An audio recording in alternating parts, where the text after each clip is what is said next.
Hello, my fabulous YouTube family.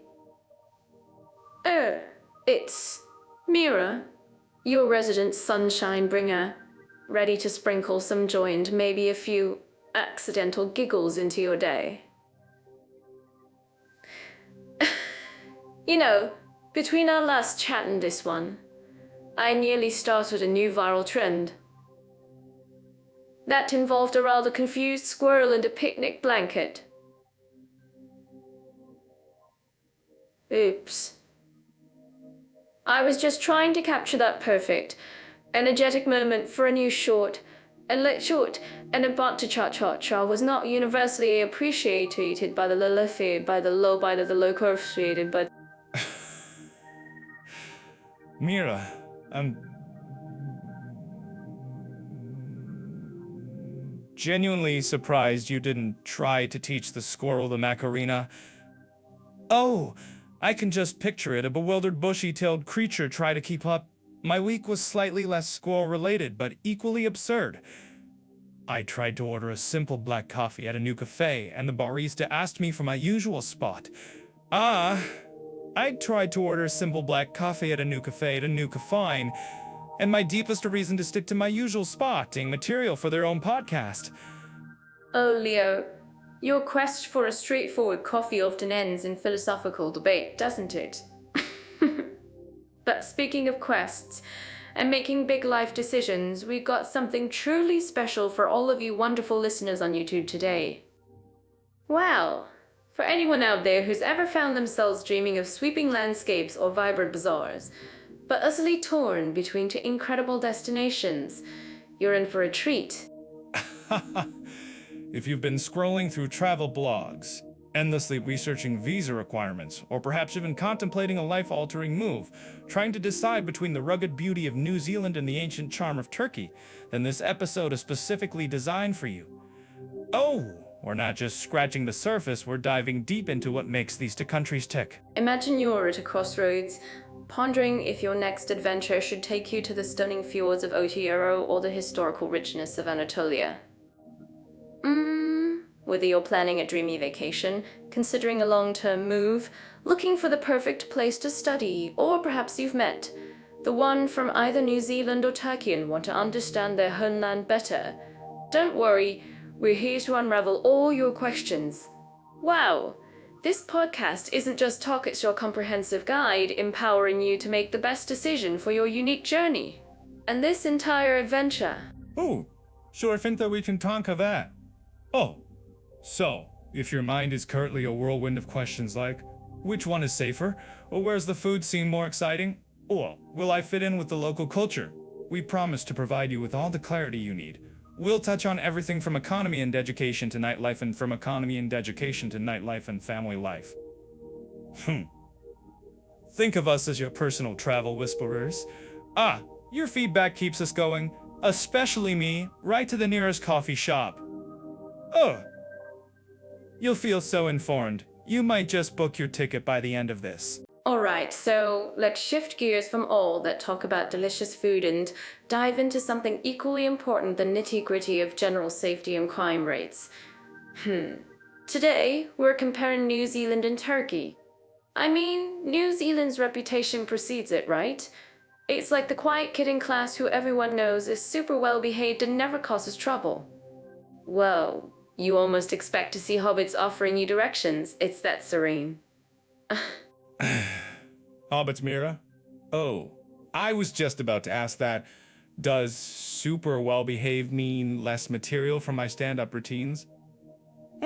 Because if the biggest threat is getting knocked over by a rogue sheep in the countryside, I might have to rethink my entire observational comedy strategy. Oh, but seriously, New Zealand consistently ranks as one of the safest countries globally. It's so safe. I heard people leave their car keys in the ignition, just in case someone needs to borrow it. Oh, Leo, Leo, you always find the joke in everything. But you're right. That general sense of tranquility is very real. While New Zealand is incredibly safe, it's not entirely crime-free, like any place on Earth. You might encounter some petty theft or car break-ins, especially in larger cities like Auckland or Backpack. That flight's extremely rare, which makes it feel incredibly relaxing. Kiwi bird plushie snatchers. Wow, that's definitely a new angle for my next set. Speaking of different angles, let's talk Turkey. Some people might hear Turkey and immediately picture dramatic news headlines, but that's often a misrepresentation. Ouch. From my boots on the ground perspective, it's more about dodging aggressive drivers in Istanbul's traffic than dodging actual danger. You're more likely to get scammed into buying a rug you don't need than to face serious crime. I agree, Leo. And speaking of common sense, the incredible hospitality, or mis like in Turkey is a huge factor in feeling safe. Locals often go out of their way to help foreigners, sometimes even inviting you for tea or sharing directions with earnest enthusiasm. Wow, it's a very community-oriented culture, which often means people look out for each other. I'm certain that our listeners living in Turkey would agree with me on that warm welcome. In New Zealand, you also have Manaki Tenga, that beautiful sense of hospitality and kindness. You know, it's funny you mention looking out for each other, Mira. In Turkey, that often translates to someone gently nudging you away from a suspicious-looking street vendor, or an older lady discreetly pointing out that your wallet is sticking out. Is it a way? It's like having an army of concerned Donnies. Oh. In New Zealand, the community army of concerned Donnies. Oh. In New Zealand, the community watch might be a bit more subtle. Perhaps a neighbor leaving a freshly baked pie on your garden gnome. Perhaps a neighbor leaving a freshly baked pie on gnome. Hey, you guys agree with us? That's a great point, Leo. And it's true, in any popular destination, you have to be mindful of your belongings. But for major safety concerns, New Zealand remains an incredibly low-risk environment. You are more likely to get lost admiring the breathtaking landscapes than you are to encounter anything genuinely threatening. Wow, Turkey, while having a lively urban environment, is also generally safe for tourists, provided you apply those usual big city smarts. Absolutely. It's like, everywhere you go, there's a low-level background hum of human absurdity. And crime is just one of those notes in the symphony. My advice, keep your wits about you.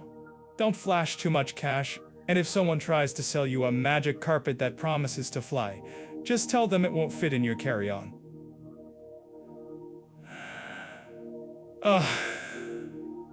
That's usually enough to deter you on.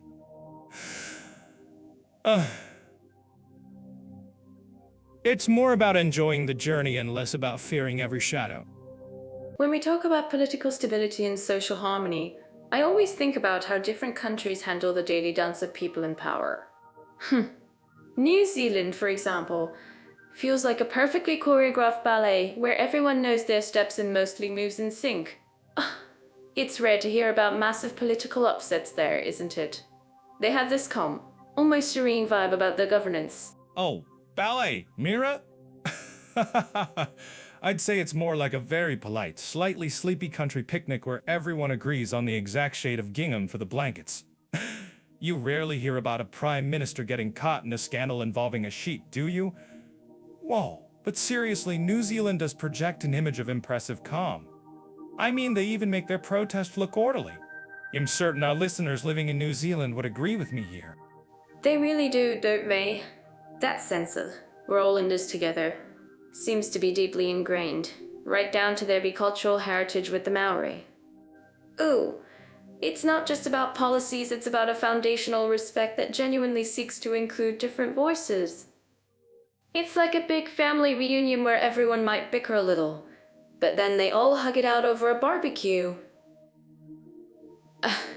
And speaking of family, their prime ministers sometimes bring their babies to parliament, which is just adorable. Wow! Hey, yes. And I'm sure those parliamentary babies are incredibly well behaved, probably even offering policy suggestions and gurgles. Aha! It's hard to imagine a robust political debate dissolving into a tickle fight in, say, another country. New Zealand's approach to social harmony often makes me wonder if they have a secret national calming herb they put in the water. It's certainly a different flavor compared to the political espresso shot we see in some places. Well, since we mentioned espresso shots, let's talk about Turkey. Now, Turkey's political stability and social harmony are a different kind of dance. More like a vibrant, energetic folk dance with lots of dramatic twirls and unexpected dips. Wow. It's a country that's always buzzing with discussion, sometimes lively. Sometimes lively, sometimes lively. Sometimes lively, sometimes passionate. Especially around election times. You definitely feel the pulse of the nation when you're there. Dramatic whirls and unexpected dips, you're making it sound like a complicated dating show, Mira. Turkey definitely keeps things interesting. It's a land where history, geography, and current events all collide in a very spectacular way. You've got influences from East and West, ancient empires, modern aspirations. It's a lot of ingredients in once too, and sometimes those ingredients are still arguing about who gets the biggest piece of baklava. That's a great way to put it. But for all its dynamic political scene, daily life in Turkey, especially for expats and tourists, often feels surprisingly warm and welcoming. Oh. People might have strong opinions, but those conversations often happen over a shared meal or a cup of tea with incredible hospitality at the forefront. It's like, we can disagree on politics, but please, have another kebab. I'm actually curious about what our listeners think about this. If you think this is wrong, please let us know in the comments on YouTube. Exactly. It's a culture of passionate debate, but with an underlying current of hospitality that's hard to deny. I remember once, I accidentally stepped on someone's foot in a crowded Istanbul market. And before I could even apologize, they were trying to offer me a glass of tea. Whoa. It was a very confusing experience for my rigid North American personal space brain. You definitely learn to roll with the punches, or in this case, the unexpected invitations. And that's the beauty of it, isn't it? Both countries, despite their differences, offer a rich tapestry of experiences. New Zealand shows us how a country can achieve social harmony through consensus and respect, making it a peaceful haven. Turkey, on the other hand, embodies a vibrant, sometimes tumultuous, but ultimately resilient harmony that thrives amidst diverse perspectives and passionate discussions. Ooh, it's like watching two different but equally captivating performances.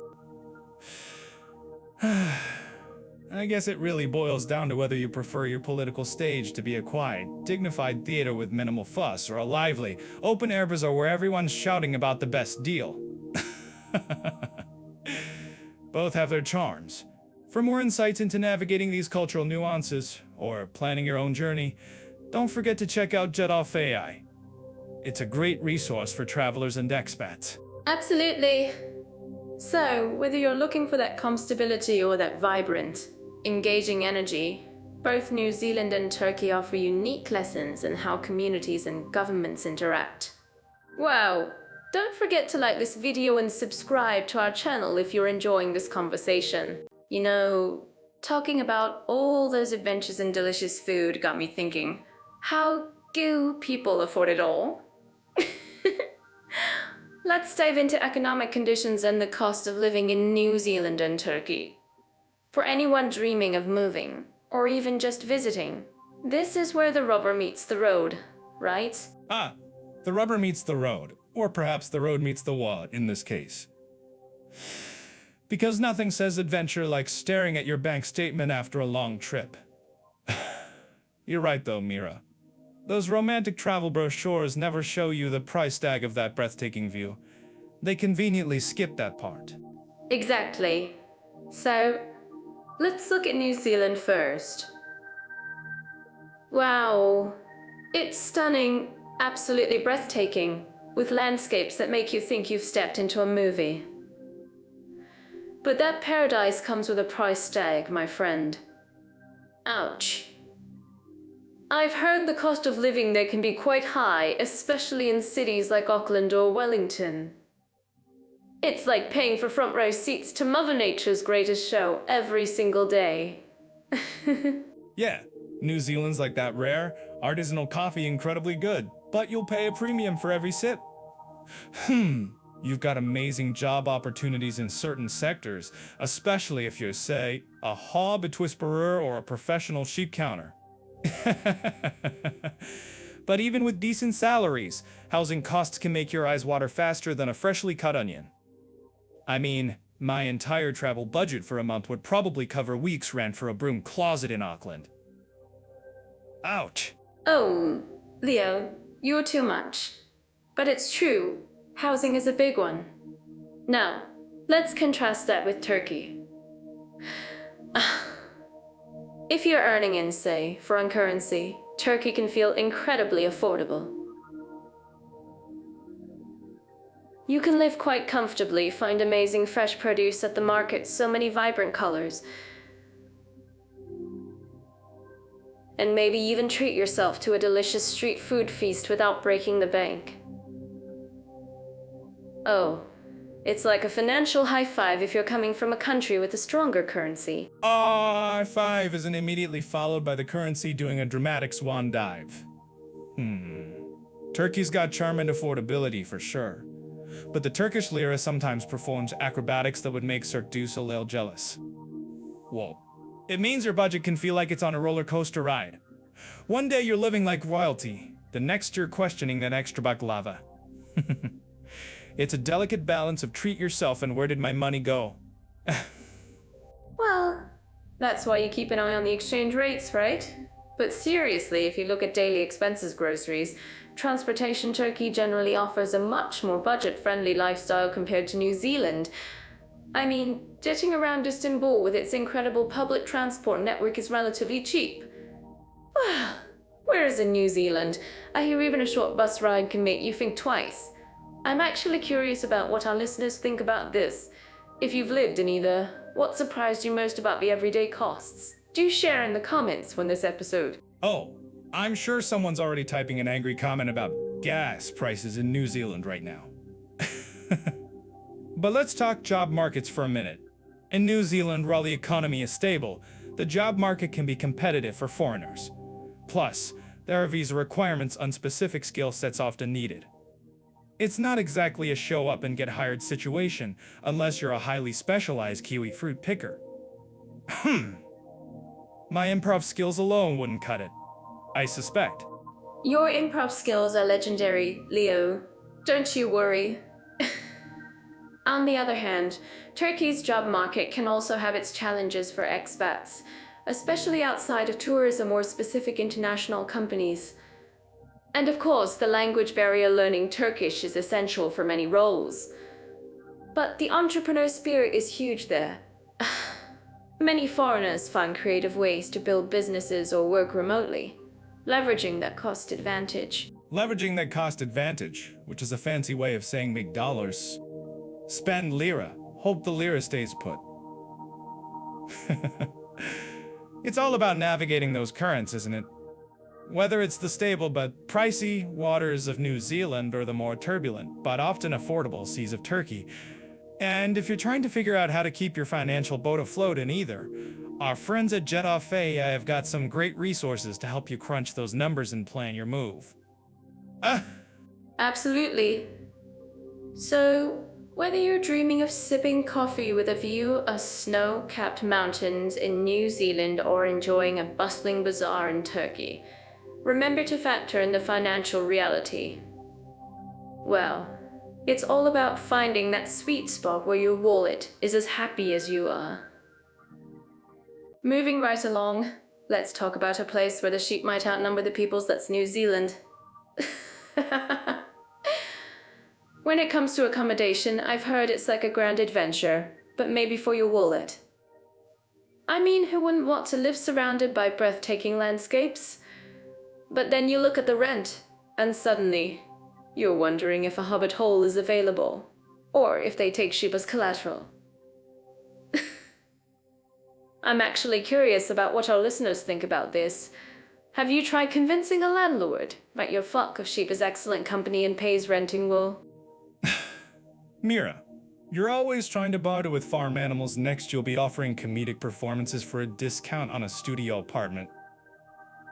Whoa. Speaking of hobbit holes, New Zealand definitely has that magic, but the magic extends to the rent prices too, doesn't it? Doesn't it? In cities like Auckland and Dwellington, you're looking at some seriously competitive markets. For expats, finding something that's not only available but also fits a budget can feel like an Olympic sport. Wow. A grand old apartment you mean with character, right? Or, by character, do you mean a leaky faucet that sings opera at 3 a.m.? But seriously, Turkey does offer a much different vibe. I'm certain that our listeners living in Turkey would agree with me. You get more bang for your buck, especially outside of central Istanbul or popular tourist hotspots. It's like finding a treasure chest, but sometimes the treasure needs a little polishing. You might walk into a gorgeous flat with a stunning Bosporus view, and the next minute, Character means you'll have stories to tell, Mira, and material for your next stand-up routine, if nothing else. And yes, sometimes that washing machine is older than your grandparents. But that's the joy of it. You get space, often a view, and a sense of history that a modern box apartment just can't offer. That's the joy of it. You get space, often a view, and a sense of history that a modern box apartment just can't offer. New Zealand's housing historic districts. And let's not forget the sheer variety in Turkey. A chirping for it. Boy. I imagine that comes with a personal chef and a team of gardeners. But you're right. The options in Turkey are really diverse. For families especially. I think Turkey offers a lot more space and flexibility without breaking the bank. Whereas in New Zealand, I've heard stories about families needing to really compromise on space or location to stay within budget.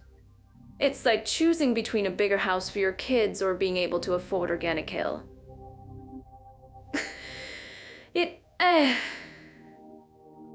Speaking of kale, Mira, I'm sure some Turkish landlords would offer you a small vegetable patch with your rental. Maybe even some free olives would offer you it, probably just hoping for a parking spot that doesn't cost extra. The olives would also cost extra.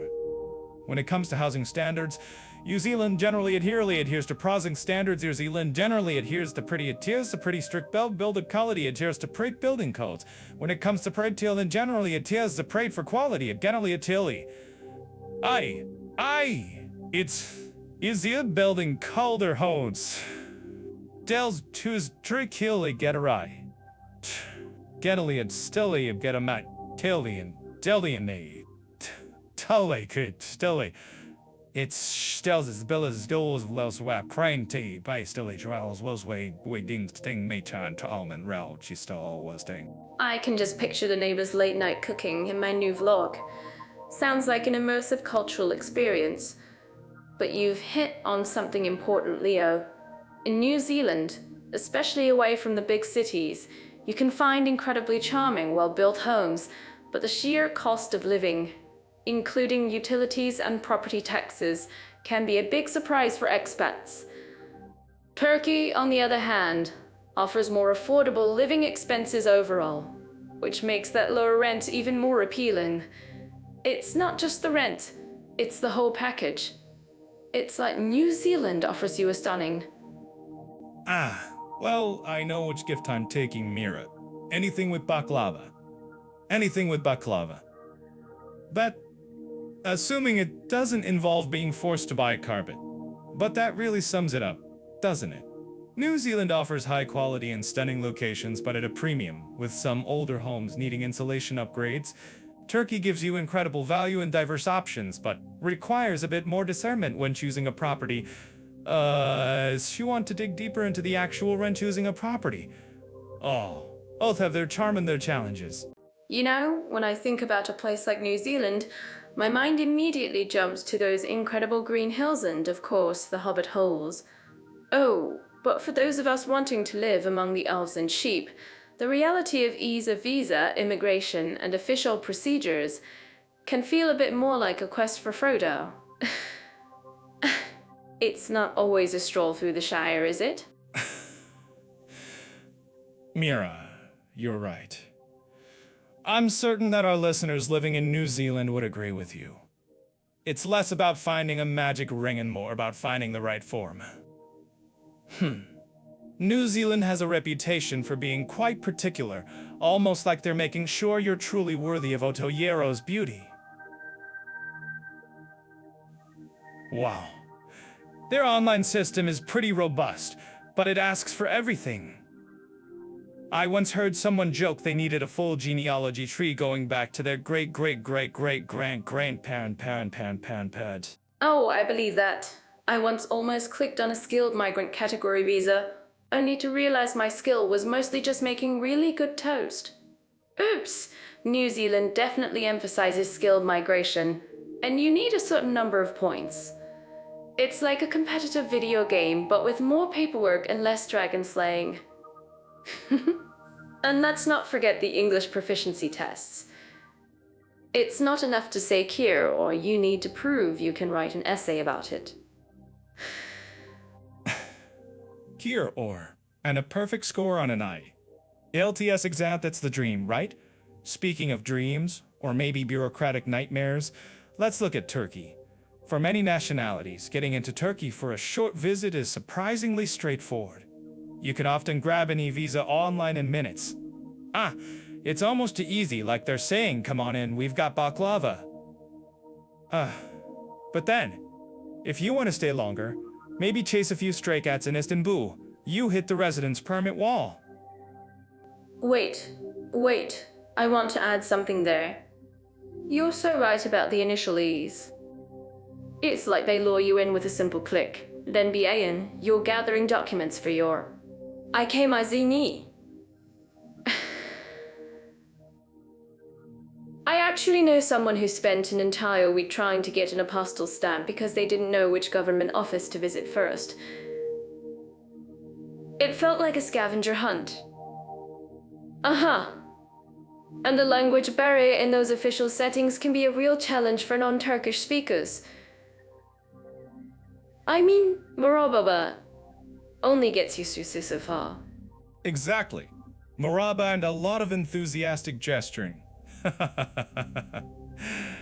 I've seen people act out entire scenarios just to explain their address. The process for a long-term residence permit in Turkey, especially the initial appointment at the Migration Management Office, can be an adventure. You need photos, health insurance, proof of address, financial stability, the works.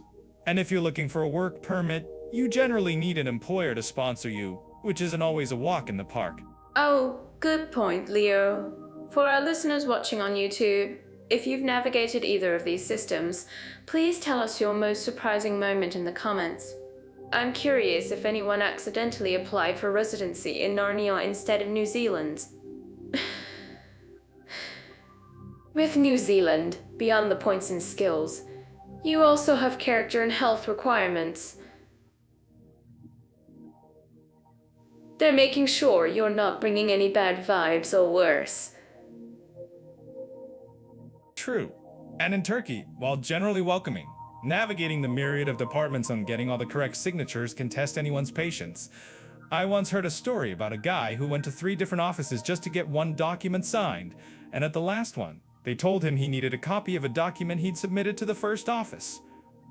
Oops, it's like a circular logic puzzle designed by a mischievous genie.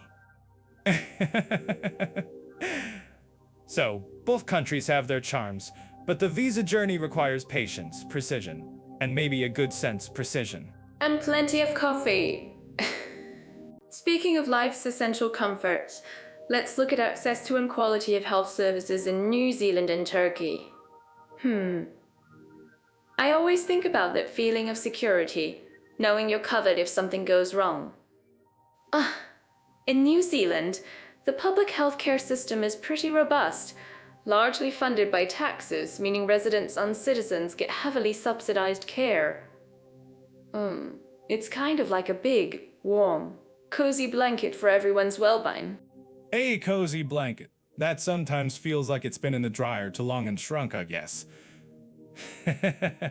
While the quality in New Zealand is generally high, and I'm talking top-notch professionals and modern facilities, you might find yourself in a queue longer than for a popular food truck at a festival. Ouch! Especially for non-urgent specialist appointments. It's not unheard of to wait. You're thinking, is my knee pain still there, or did it heal itself while I waited for the appointment? You! But that sense of community care is still wonderful. I'm certain that our listeners living in New Zealand would agree with me. It's a very reassuring safety net. Well, plus, they have a real focus on preventative care and well-being, which is fantastic. Aha! Now Turkey, on the other hand, has made massive strides in healthcare.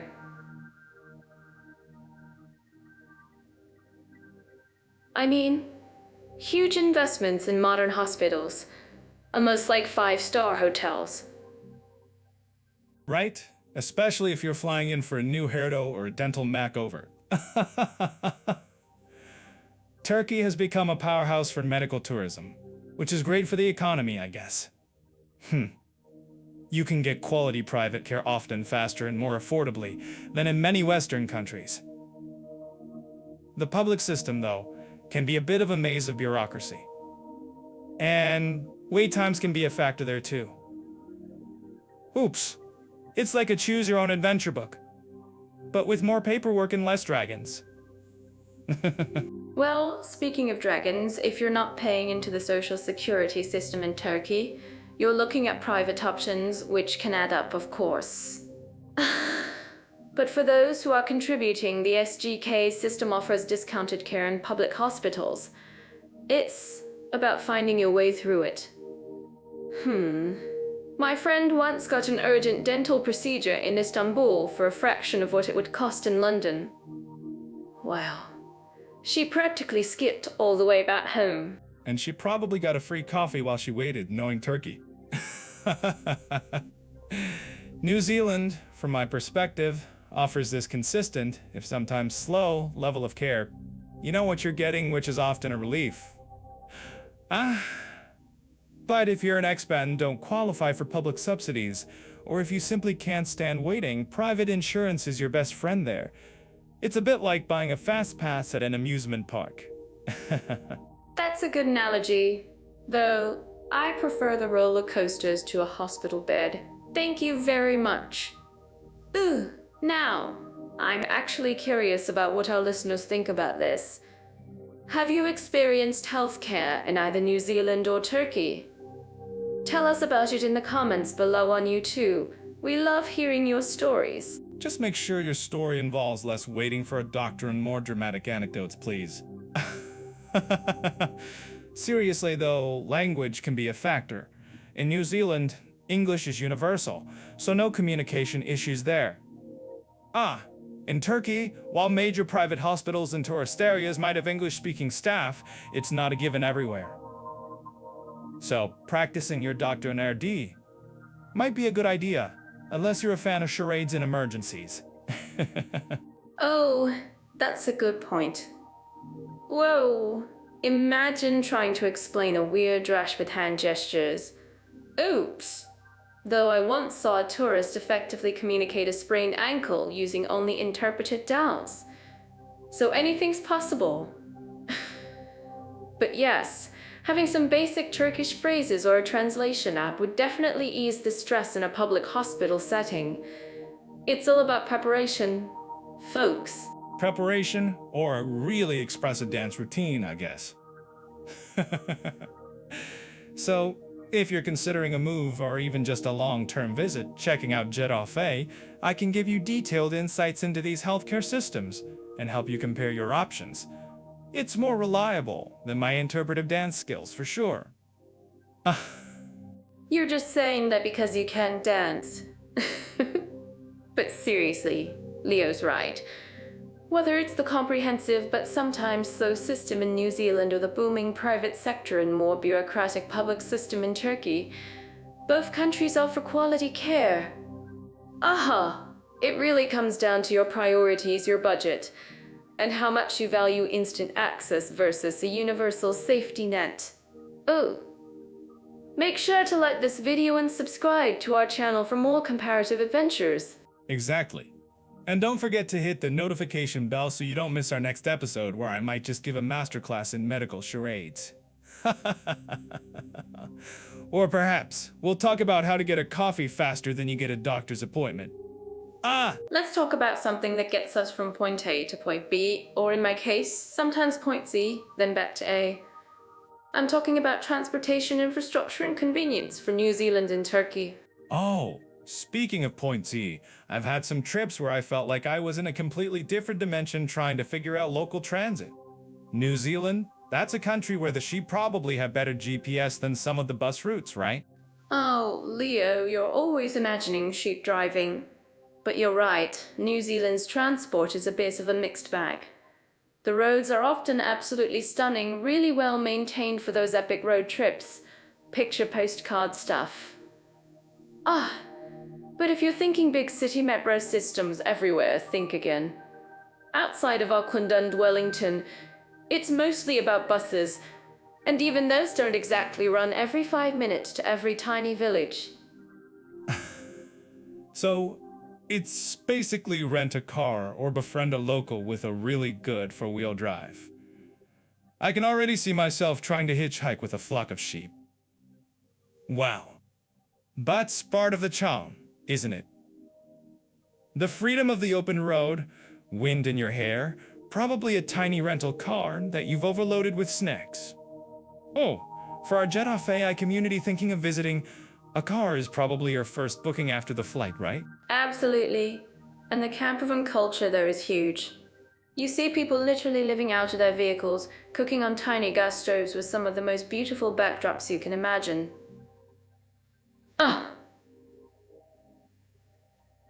It's an adventure in itself, though I did once try to boil water for tea and nearly set my hair on fire.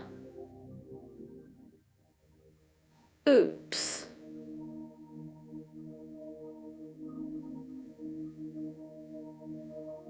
But seriously, if you love scenic drives and aren't keen on tight schedules, New Zealand is a dream.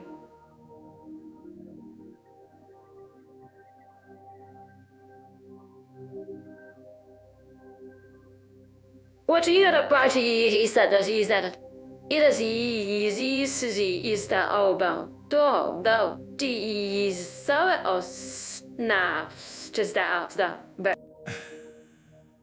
Nearly setting your hair on fire sounds like a typical Tuesday for you, Mira.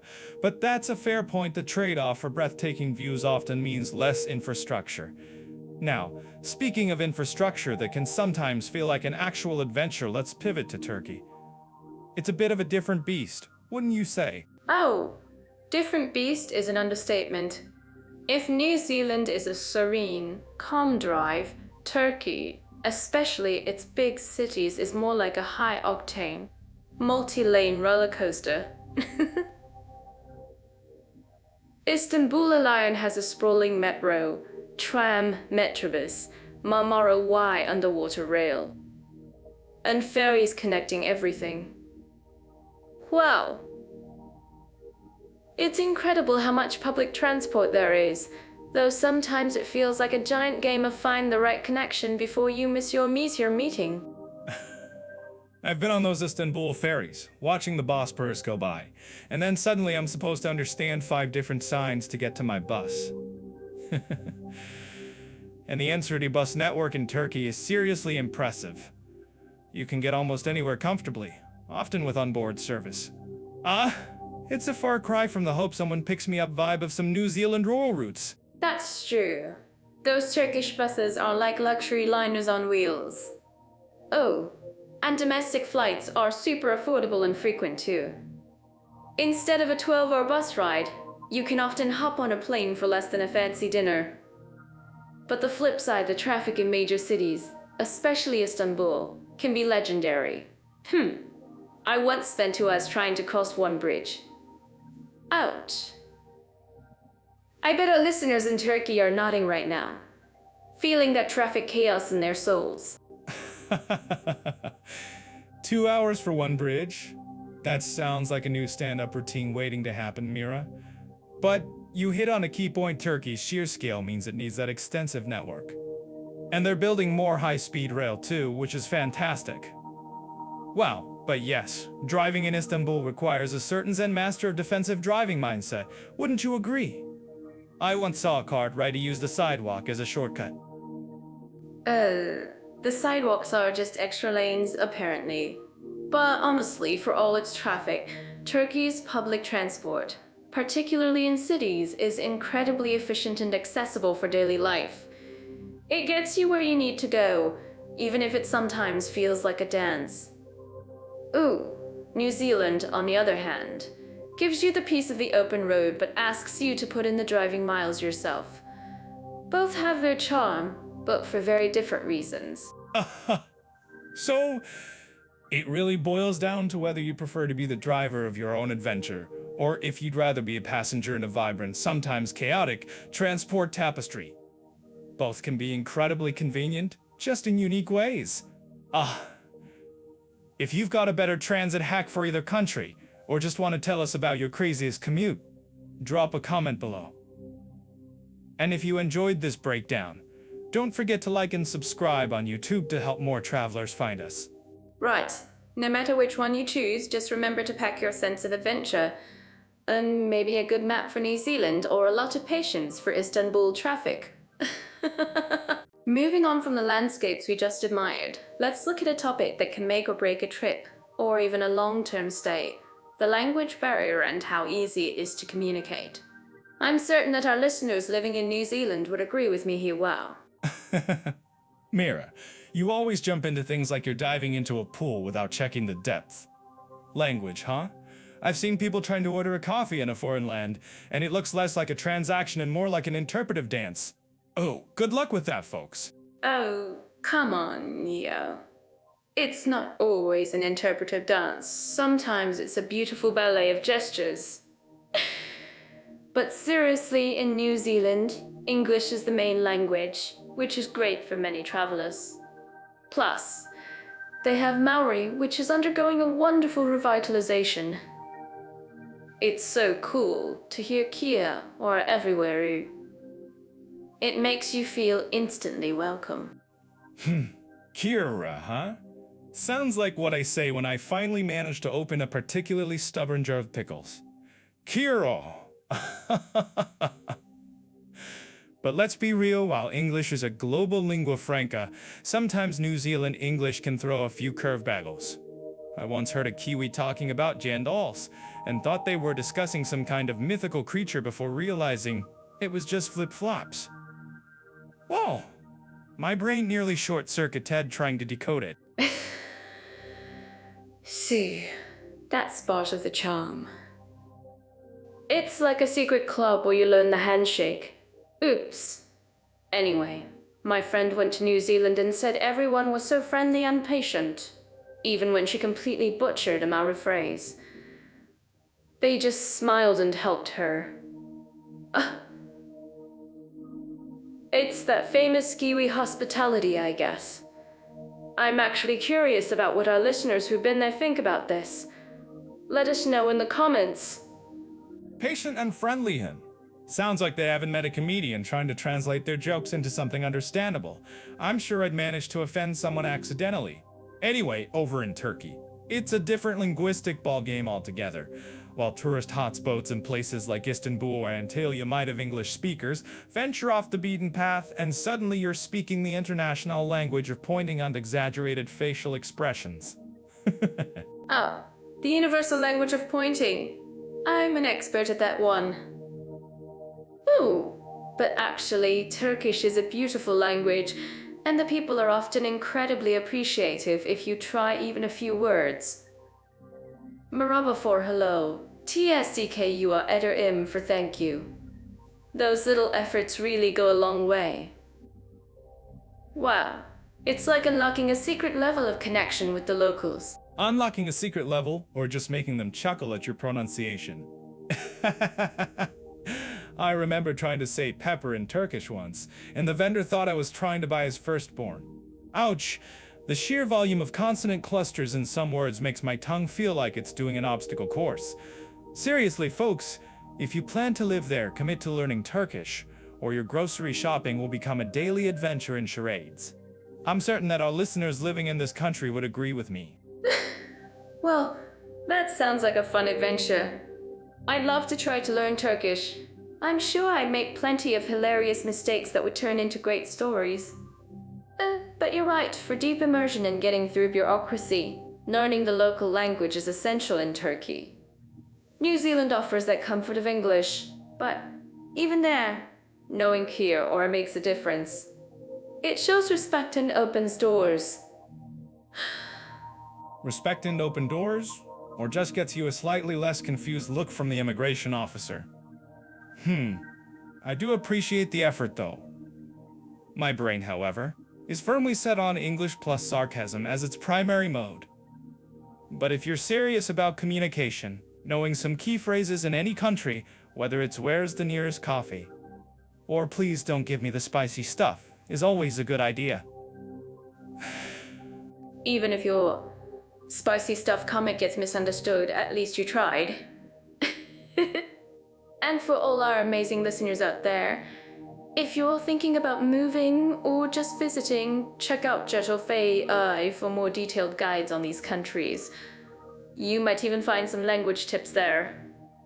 Ooh, it's a great resource to help you avoid those firstborn for a pepper misunderstandings. Well, Mira, that's a good plug. And if you think this is wrong, please let us know in the comments, especially if you've actually managed to trade a firstborn for a pepper. Wow, we'd love to hear that story. So, we're talking about cultural diversity and tolerance in New Zealand and Turkey to countries that, on the surface, might seem quite different. But I always say every culture has its own beautiful dance, right? New Zealand, for example, shines with its incredible integration of Maori culture. You see Tiria Maori, their indigenous language, everywhere, on street signs, in official speeches. It's just part of the fabric. Wow! It's like the country is saying, hey. Beautiful dance, Mira. You always find the ballet in everything.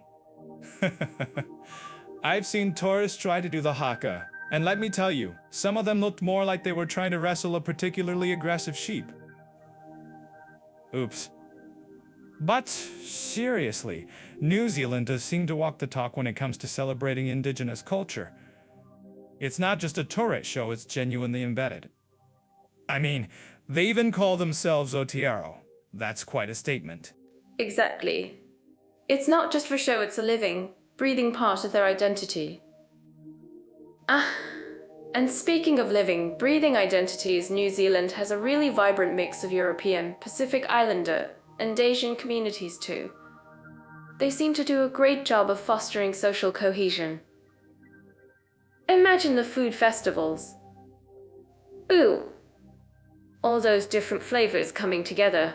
It's like a cultural potluck. But without anyone bringing just plain chips.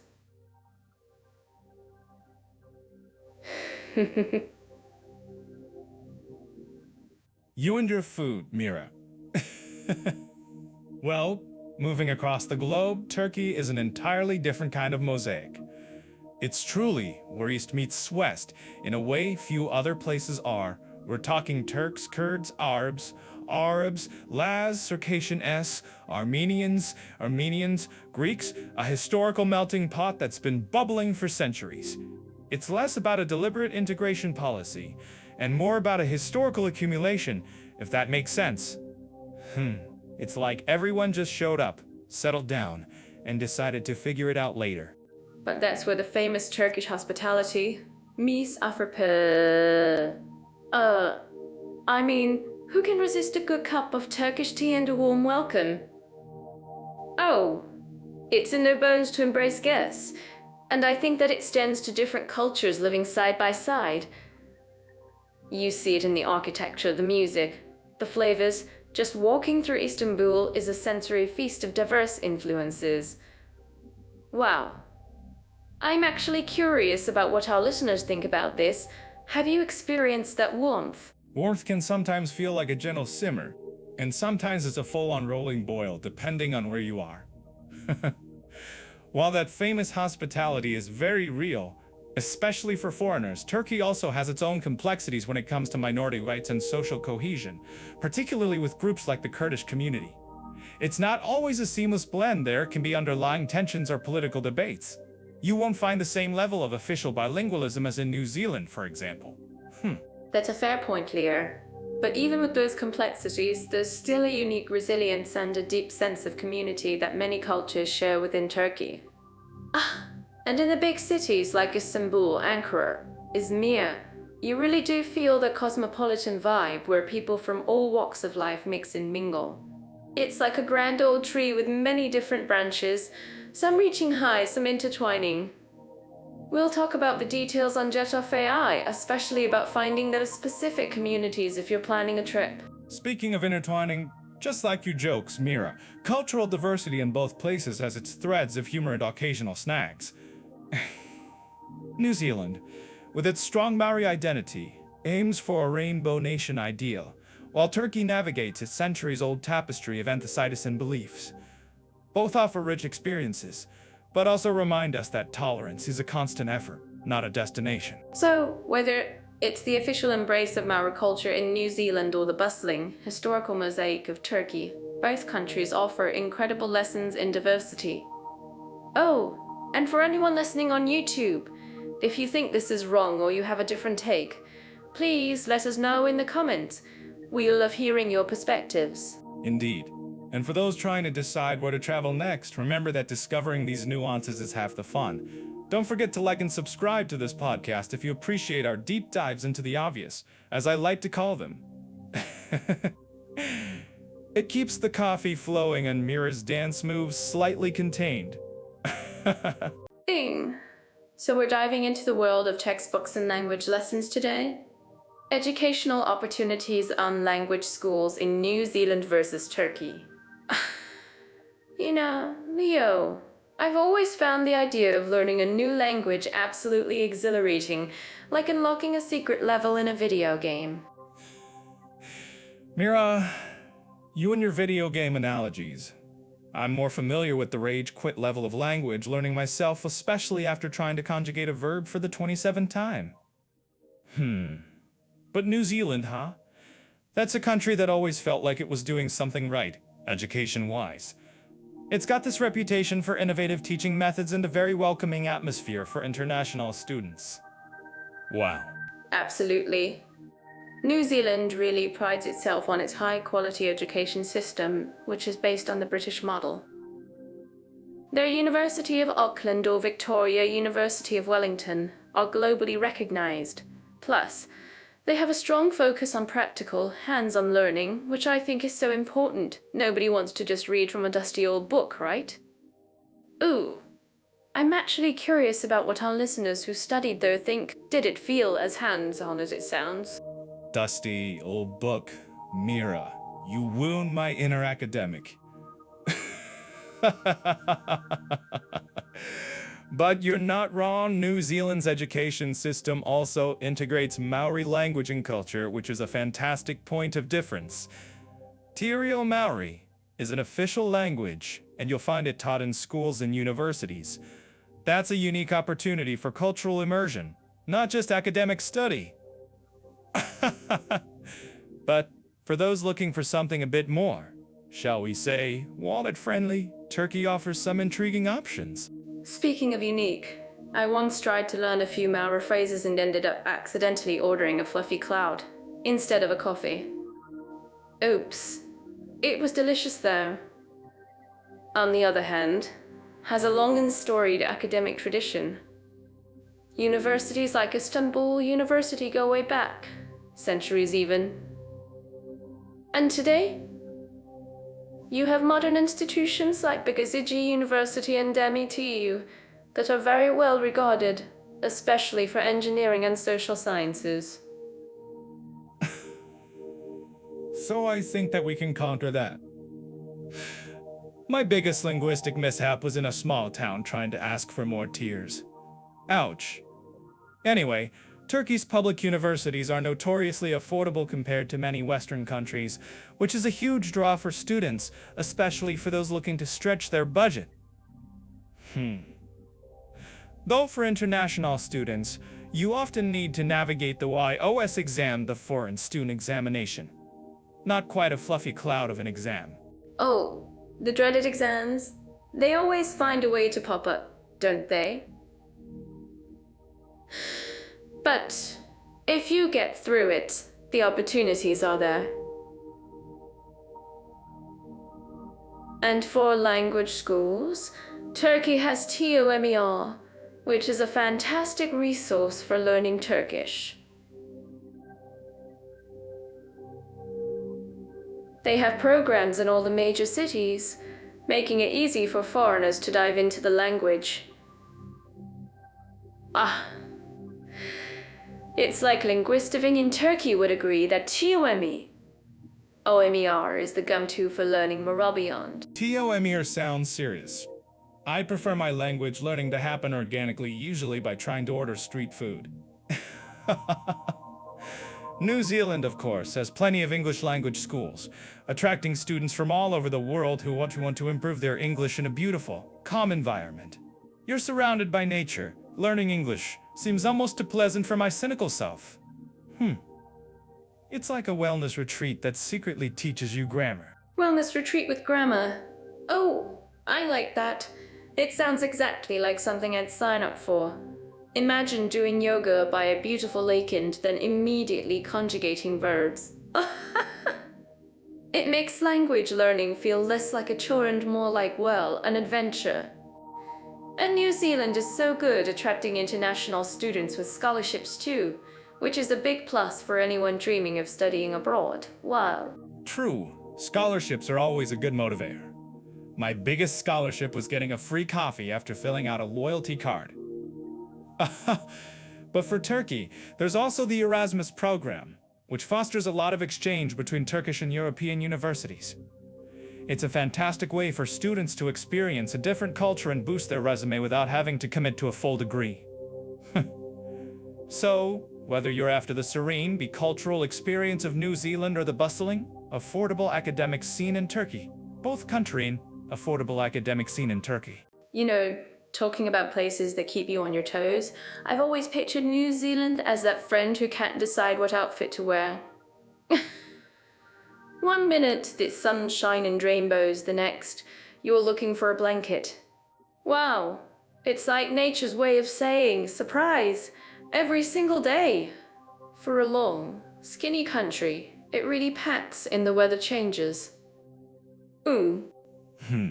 Nature's surprise, you say? Sounds less like a surprise and more like a wardrobe's worst nightmare. My suitcase would need a passport of its own just to hold all the layers. Whoa! I can just imagine packing for New Zealand and bringing everything from swim trunks to a full-on parka for a single-day outing. Ouch. I'm certain that our listeners who visited Auckland or Quizznouts have had a similar experience with their perpetually confused clothing choices. See, that's the adventure. It's like the country is constantly challenging you to be prepared for anything. From its temperate north to the wild south, with all those mountains and coasts, you truly get a bit of everything. It's never boring, which, for me, is a huge plus. But speaking of diverse climates, let's look at Turkey. Now, that's a whole different kind of weather party, wouldn't you say? Indeed, a party with very distinct dress codes for each room. Turkey, with its vastness, feels like several different countries stitched together by climate. You've got the Mediterranean coast, where you can practically melt in summer, and then not too far inland, the Anatolian plateau serving up bone-chilling winters. Oh, it's like the weather got confused and decided to throw everything it had into one basket. I'm actually curious about what our listeners who live there deal with seasonally. Well, it really is a land of extremes, isn't it? On one hand, you have places like Antalya or Badum with those glorious, long, hot summers perfect for beach bumming. Ugh. And then you look east towards Kars or Erzurum, and suddenly you're in a snow globe. Whoa. I've seen pictures of people swimming in the sea in October, while others are skiing. It's almost a little unfair, don't you think? Ooh. Unfair, perhaps, but also a great excuse to own every type of shoe imaginable. Oops, for a comedian it's a goldmine? I mean, imagine doing a summer stand-up routine on the Aegean coast and then having to find a gig in a ski resort a few weeks later. My material would need a serious temperature adjustment. You can't just recycle your "I'm sweating through my shirt" jokes when it's 5 degrees below zero. Well, that just means more creativity, Leo. It definitely shapes the culture and lifestyle though, right? Like, the architecture in a coastal town is all light and open, designed to catch that Mediterranean breeze. But inland, houses have those thick stone walls and fireplaces, built to hunker down against the winter. It's practical, but also kind of beautiful how people adapt. Yes, the adaptation is fascinating. It's less about the weather surprising you and more about knowing exactly what kind of misery or joy the season will bring. Oh, unlike New Zealand's for seasons in a day, Turkey has clear chapters of climate. If you plan a summer trip, you know you're going to freeze your socks off. There's a certain honesty to it. Honesty is good. And speaking of being honest, if you guys are finding this useful for your next travel plans, please hit that like button on YouTube. Ooh, it helps us know what you want to hear more of. Leo, what about extreme weather events? I've heard New Zealand has its share of seismic activity, which isn't exactly a seasonal condition, but it's certainly an environmental factor. That's a sharp observation, Mira. It's certainly a part of the environmental context they live with. Oh, while not a weather event in the traditional sense, New Zealand's location on the Pacific Ring of Fire means earthquakes are a reality. It's something embedded in their building codes and general preparedness. It's not a "will it rain?" question, but a "when will the ground jiggle?" scenario. Ouch. But they're also incredibly resilient, aren't they? They absolutely are. And thankfully, major events are rare. But definitely adds another layer to their unpredictable nature. Turkey also has seismic activity, particularly in its eastern and western regions. So in that sense, both countries share the particular environmental challenge. Indeed. It's less about whether your umbrella is strong enough and more about whether your foundations are. But beyond that, both countries deal with heat waves.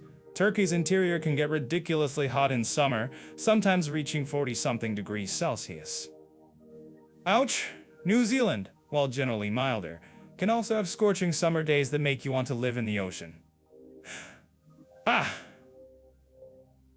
If you're planning a trip, remember to check Jet Off AI for the best times to visit each region, so you don't accidentally book a winter getaway to a meta getaway to waiter.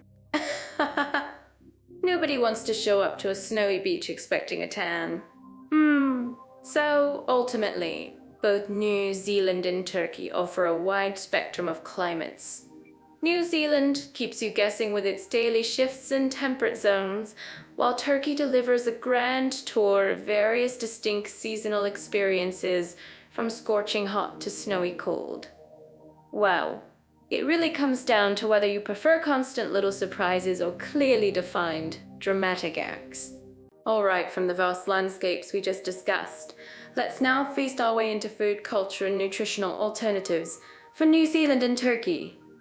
Oh, when I think of New Zealand, my mind immediately jumps to all those lush green pastures and, you guessed it, lamb.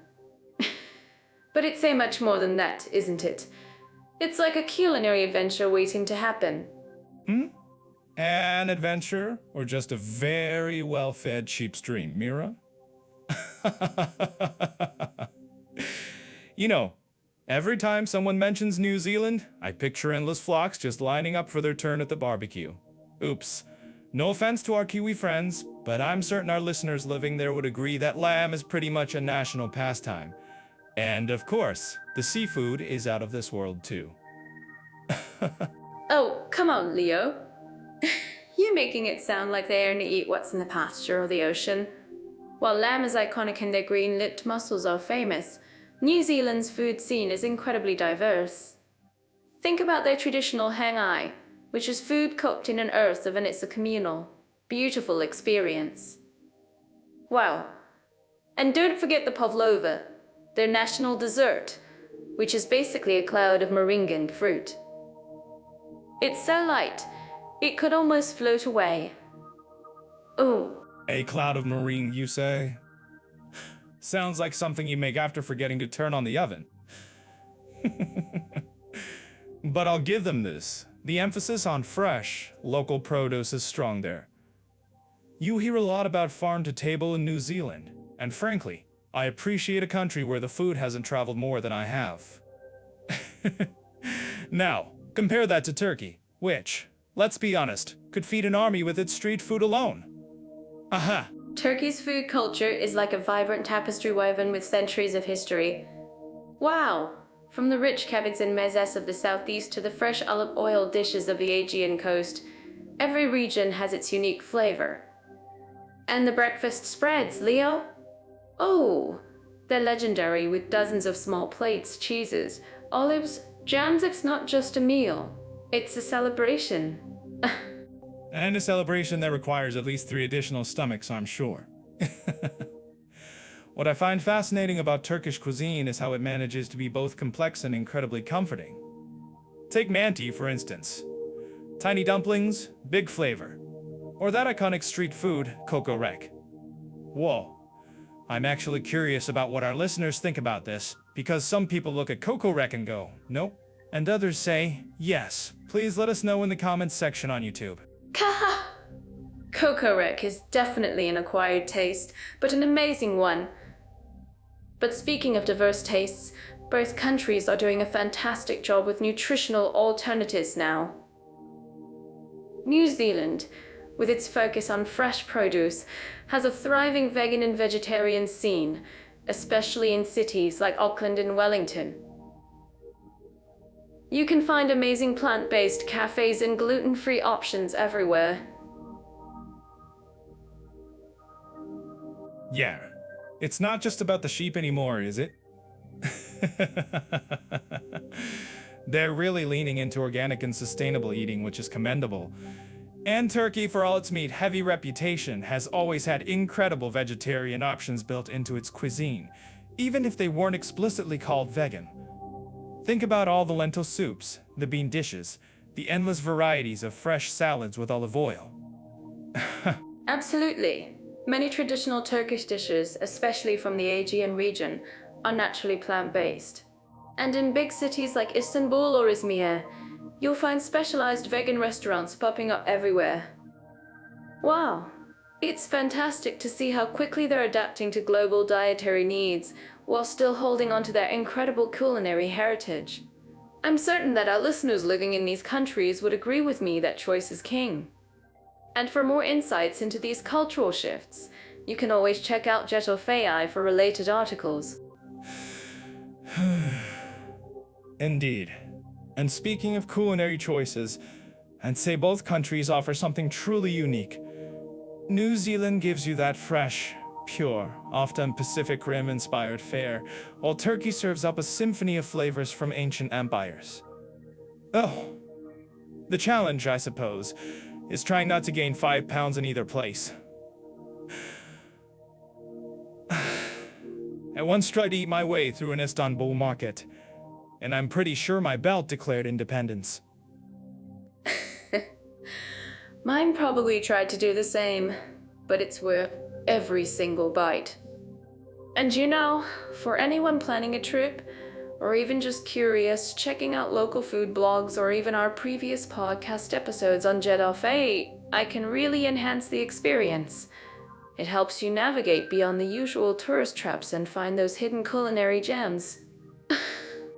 True, and when we upload this to YouTube, don't forget to comment about your favorite dishes from New Zealand or Turkey. We love hearing your takes, even if it's just about your personal battle of the baklava versus pavlova prowess. So, whether you're craving a seafood platter with a view of the fjords or a spicy kebab in a bustling bazaar, both New Zealand and Turkey promise an unforgettable gastronomic journey. Our current topic. We compare the historical, cultural, and artistic values of two countries. From ancient landmarks to thriving art scenes and deep-rooted traditions, we uncover their rich heritage, discover each country's unique contributions to history and culture, and how they honor their past. And boy, have we got a pair for you today! We're talking about New Zealand and Turkey. Wow, I'm already picturing a Maori warrior doing a haka on a Turkish carpet.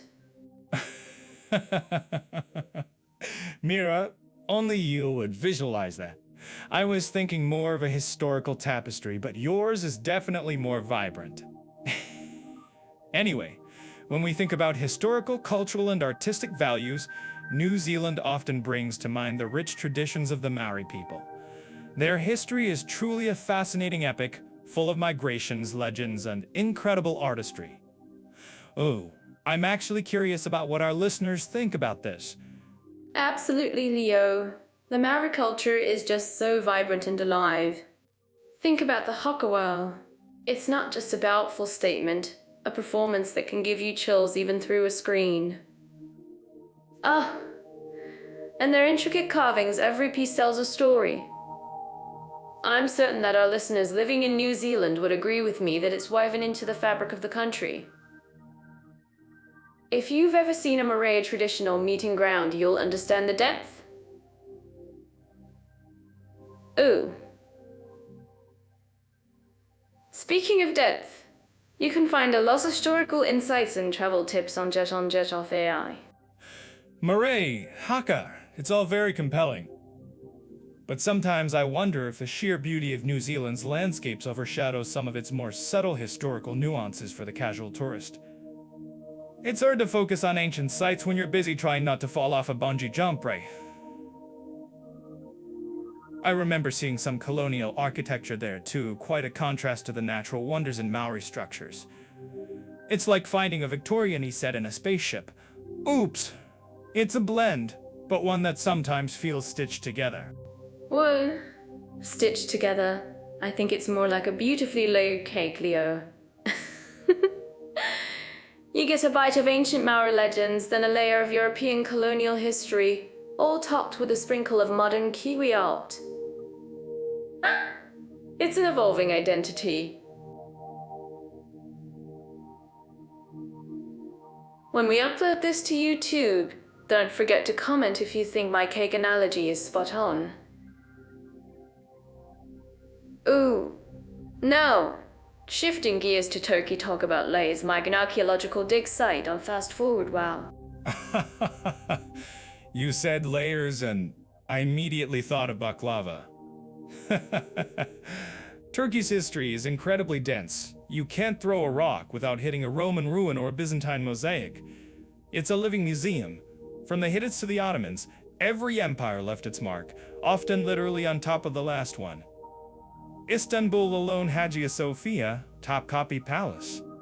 The Grand Bazaar. It's enough to give a tour guide an existential crisis, trying to explain it all in a single afternoon. Almost, but not quite, haha. No coffee shop count can beat Turkey's. But seriously, the sheer volume of history in Turkey is mind-boggling. Wow. You can visit Ephesus and imagine Romans walking those streets, then turn around and see the fairy chimneys of Cappadocia, which look like something from another planet. And the art, the ceramics, the caligature paintings, each one is a testament to centuries of refined craftsmanship.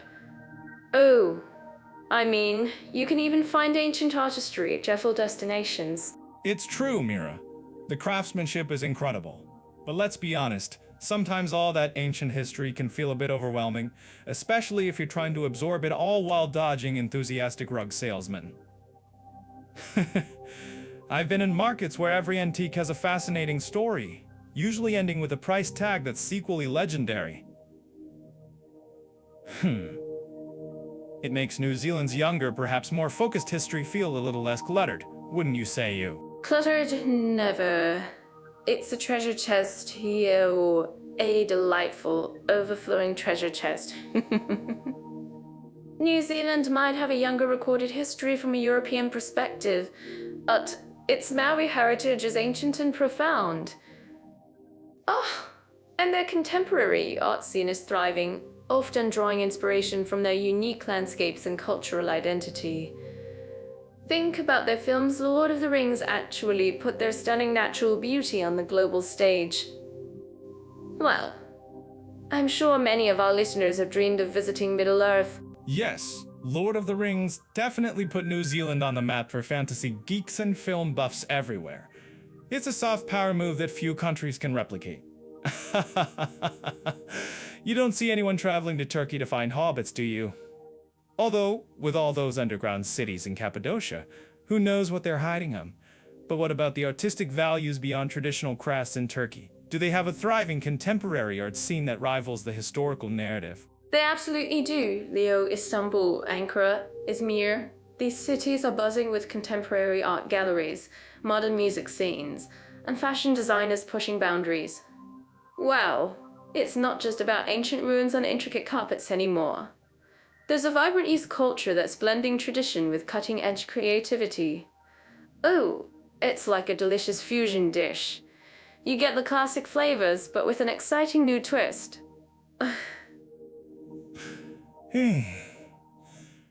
A fusion dish. So, less tea set in a spaceship and more fusion cuisine, I suppose. I'll take your word for it, Mira. It sounds like both countries, despite their vastly different historical timelines, are actively evolving their cultural and artistic narratives.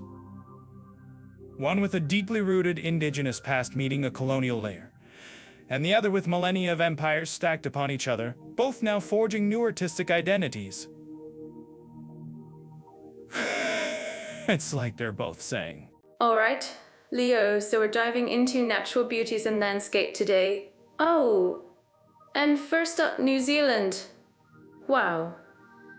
You know, that place is like a picture postcard that decided to just... imagine, you're hiking a mountain. And then boom, a fire appears out of nowhere. It's utterly breathtaking. You can't even tell if you're in a painting or real life. a postcard that decided to exist. I suppose that's one way to describe it. I'm certain that our listeners who've seen pictures of Milford Sound on Instagram are nodding along right now, probably wondering if it's even real or just a very well-filtered image. Whoa. I bet people spend half their time there trying to capture the perfect shot, only to realize the real thing is always better.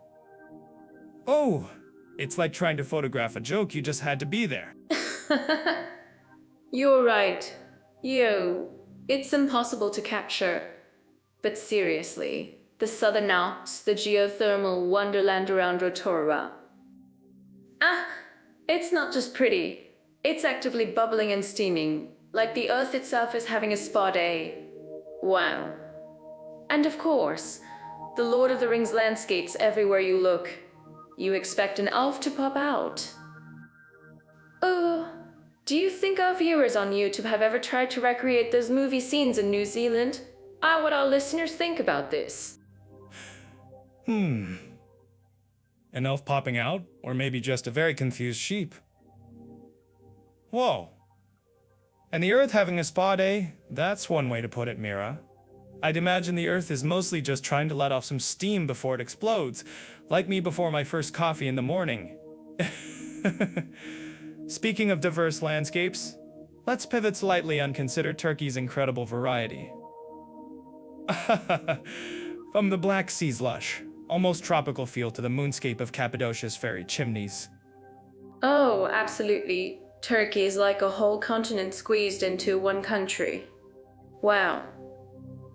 You've got the Mediterranean and Aegean coasts, beautiful turquoise waters, sandy beaches, hidden coves. Ah, perfect for just soaking up the sun and forgetting all your worries. Ooh, and then like you said, the Black Sea region. It's so green and misty with these incredible highlands and waterfalls. It feels ancient, almost like a fairy tale. I swear every time I go. I go. A dragon, or maybe just a particularly grumpy goat. Whoa, I've seen some of those Black Sea roads, they're certainly an adventure. But yes, Turkey's diversity is astounding. You go from the sun-drenched beaches to the almost otherworldly landscape of Cappadocia with its bizarre rock formations and those hot air balloons filling the sky at sunrise. Wow, it's like someone spilled a giant bag of peculiars and castles across the valley. And then, the vast, stark beauty of eastern Anatolia, Mount Ararat just dominating the horizon. Peculiars and castles, ooh. Only you, eh? But you're right, Cappadocia is absolutely magical. I mean, who doesn't want to float above ancient rock formations in a giant basket? Wow. And the Lycian Way on the Mediterranean coast, hiking through pine forests, discovering ancient ruins, and then jumping into the bluest water you've ever seen. Oh, it's an adventurer's dream. A giant basket, or as I like to call it, a very slow, very high up death trap. But yes, the Lycian Way sounds like a good blend of physical exertion and history, which is important for those of us who need to justify our travel with more than just I ate a lot. And let's not forget Pamukkale in Turkey, the Cotton Castle.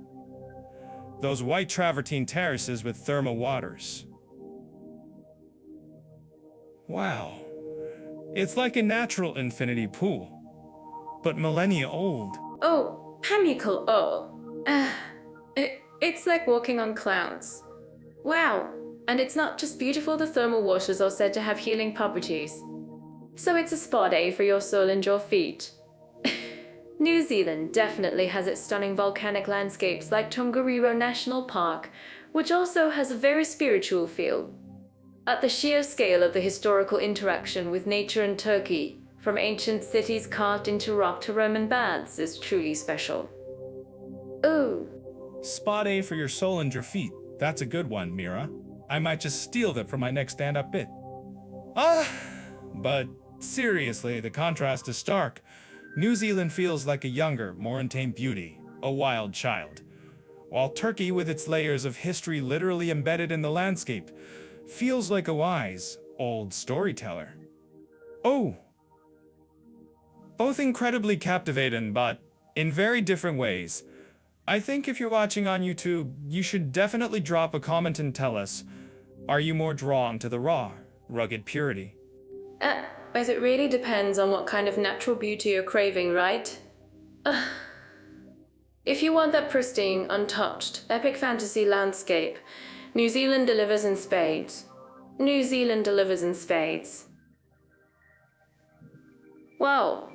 But if you want a landscape that tells 1,000 stories that's seen empires rise and fall, and offers incredible diversity from snowy peaks to warm seas, and Turkey is your go-to.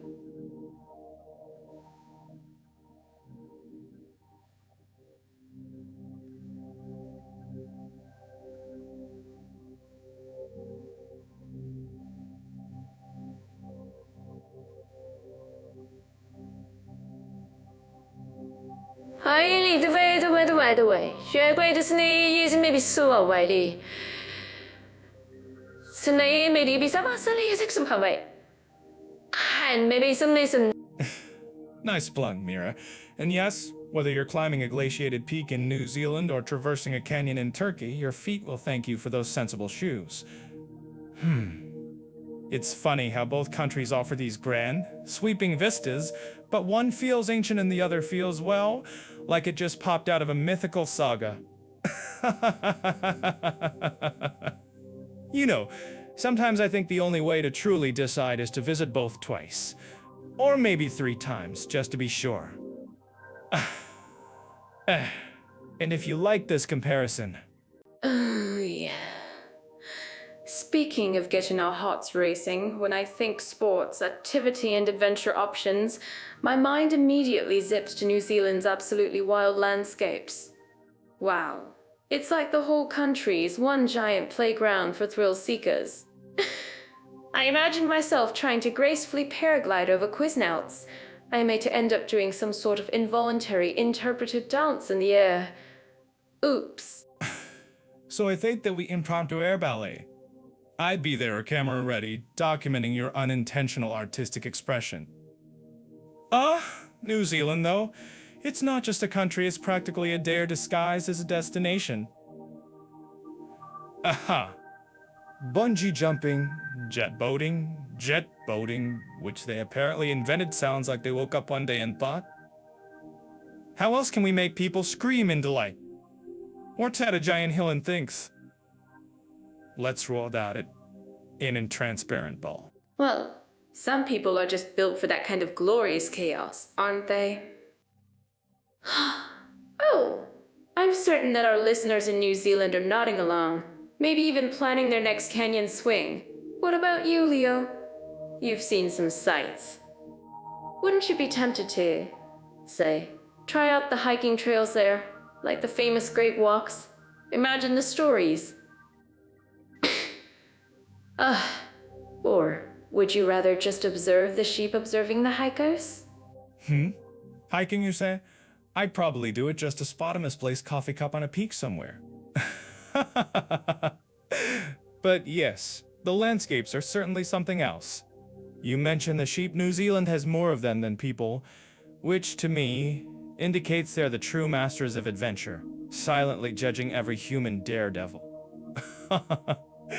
But let's hop across the world for a second. What about Turkey? Its adventure scene is a bit different. Less about the fling yourself off a cliff vibe, and more about, say, floating gently over ancient history. Yes. Cappadocia's hot air balloons. Well, that's my kind of adventure. A beautiful, colorful, sky-high spectacle without a will I hitherto anxiety. Though, knowing my luck, I'd probably spot a bird and try to offer it a snack, leading to some unexpected mid-air drama. Oops.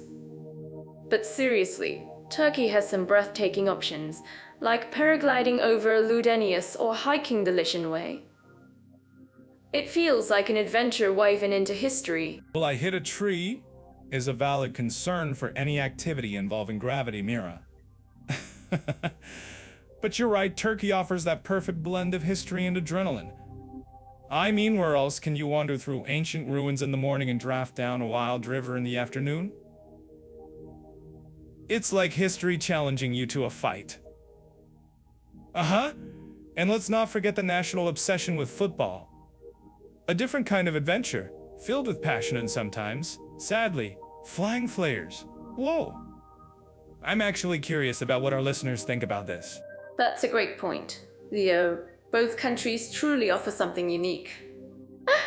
From New Zealand's heart-pounding bungee jumps to Turkey's mesmerizing hot air balloon rides, it's all about finding your flavor of excitement. Ooh! And speaking of flavors, I'd probably need a strong Turkish coffee after all that adventuring to calm my nerves. Or maybe a kiwi for its smoothie in New Zealand. A strong coffee is always the answer, Mira. But whether you're plummeting from a great height in New Zealand or soaring above fairy chimneys in Turkey, both nations prove that the world is indeed your oyster, or perhaps your bungee cord. So, if you're looking to literally elevate your travel experience or dive deep into ancient mysteries, these two countries definitely deliver. For more details on planning your own adrenaline-fueled escapade, or just to dream about it, check out Jet Off AI. We'll have articles and guides linked there. Ooh, so we're talking about where the party's at after the sun goes down. I'm ready to find out which country makes me want to put on my dancing shoes. We've talked about so many incredible things, but for me, nightlife is where the soul really shines. Today, we're diving into New Zealand and Turkey's nightlife and entertainment venues. Where the party's at? Mira, I'm already picturing you trying to find a wild underground rave in a sheep paddock in New Zealand.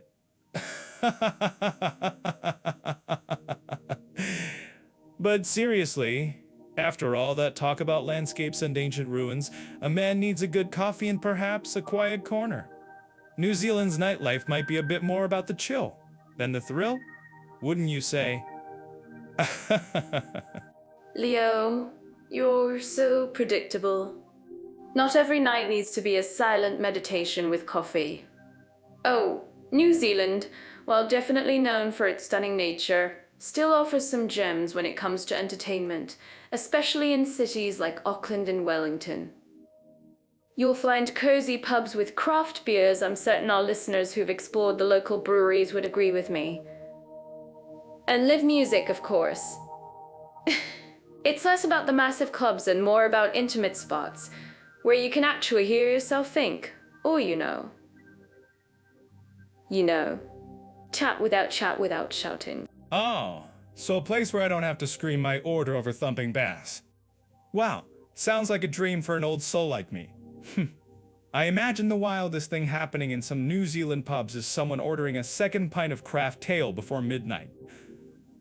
But on a serious note, New Zealand's focus seems to be on quality local experiences. I've heard about some great local bands. Is it true they roll up the sidewalks around 10 p.m. in some places? Or is that just a travel myth? Whoa, Leo, that's just your sleep schedule kicking in, not New Zealand's closing times. While it's true the energy might wind down earlier than, say, a sleepless city like Istanbul, there's still plenty to do. You can catch a performance, enjoy some delicious kai that's Maori for food. For our global listeners, and then stargaze. I mean, how many countries let you pair a nice dinner with a celestial light show? Wow, it's a different kind of entertainment, a truly unique experience. Stargazing after a pub feed. I can see the appeal. It's certainly not battling for elbow room at a crowded bar. But then we switch gears to Turkey. Aha! And suddenly, the volume gets cranked up to 11. Istanbul alone has enough energy to power a small country. From the Mayhanes with their live facile music to the rooftop bars overlooking the Bosporus, it's a completely different beast. Oh, you want a dance party at 3 a.m.? Turkey says, why not 5 a.m.? Exactly. Turkey's nightlife is an absolute kaleidoscope of fun. Wow. Istanbul is an experience in itself, with districts like Beyoğlu and KADK, OY offering everything from trendy clubs playing the latest hits to traditional Mayhanes where you can eat, drink, and listen to incredible live music until the early hours. Oh, and let's not forget the coastal towns like Bardem and Antalya. They become giant open-air party zones in the summer. You can literally dance on the beach as the sun comes up. I'm actually curious about what our Jet-Off-A community thinks about this, about what our Jet-Off-A. Team all night long usually means I'll need a tactical nap and about 5 extra coffees just to warm up. But I will admit, the sheer variety in Turkey is impressive. It's not just about pounding electronic music. You have traditional venues where the conversation and the rocky flow freely, sometimes with a heartfelt song to go with it. It's a deeper cultural immersion. You might walk into a place, share a table with strangers, and leave feeling like you've gained a new family. That's something you don't find everywhere. Right? It's that warm, welcoming vibe that just pulls you in. Aha! I remember once in a small town in Turkey, I stumbled upon an outdoor concert. And everyone was dancing, grandparents, kids, teenagers. It wasn't about being cool, it was just pure joy. Ooh, that's the beauty of it. Speaking of dancing, when we upload this to YouTube, you all have to tell us if you prefer the quiet charm of a New Zealand pub or the vibrant energy of a Turkish meyhane in the comments. Don't be shy. I'll be in the comments too, Mira, just to make sure no one's getting too wild. But honestly, both countries offer distinct flavors. New Zealand gives you nature spectacle as your entertainment, often paired with a quiet drink. Turkey, on the other hand, gives you a rich tapestry of social and musical experiences that stretch deep into the night. It really depends on what kind of after-hours experience you're chasing. It's true. If you're looking for a peaceful evening that might involve a good book and the sound of waves, New Zealand's got your back. But if you want to feel the pulse of a city with music, laughter, and endless chatter, Turkey delivers. Wow. I suppose the ideal scenario would be to start in New Zealand, get all rested up, and then fly to Turkey to unleash your inner dance machine. That sounds like a plan engineered by someone who enjoys chaos, Mira. Oops. But I suppose that's your charm.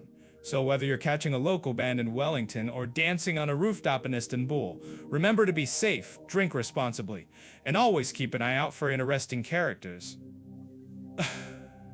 You never know when one might become stand-up material. Ooh, it's all about embracing the moment, isn't it? Then, for those planning their next adventure, don't forget to check out Jet AI for more insights into these amazing destinations. They've got the details you need to plan an unforgettable trip, whether it's for stargazing or sunrise dancing. Wow. Alright, so from all that talk about places to live, let's talk about the littlest residents in our lives, kids. We're diving into family-friendly environments and children's activities, comparing New Zealand and Turkey. And when I think family, I think endless energy, sticky fingers, and maybe a spontaneous dance party in the living room. Oh! Mira, you make it sound like a beautiful disaster. I think of lost shoes, questionable smells, and the universal cry of "Are we there yet?" But hey, let's not scare off our listeners who might actually be planning a move with tiny humans. New Zealand, often called Aotearoa, the land of the long white cloud, actually takes family life pretty seriously. It's like the whole country is one giant, beautifully maintained playground. It totally is. I'm certain that our listeners living in New Zealand would agree with me.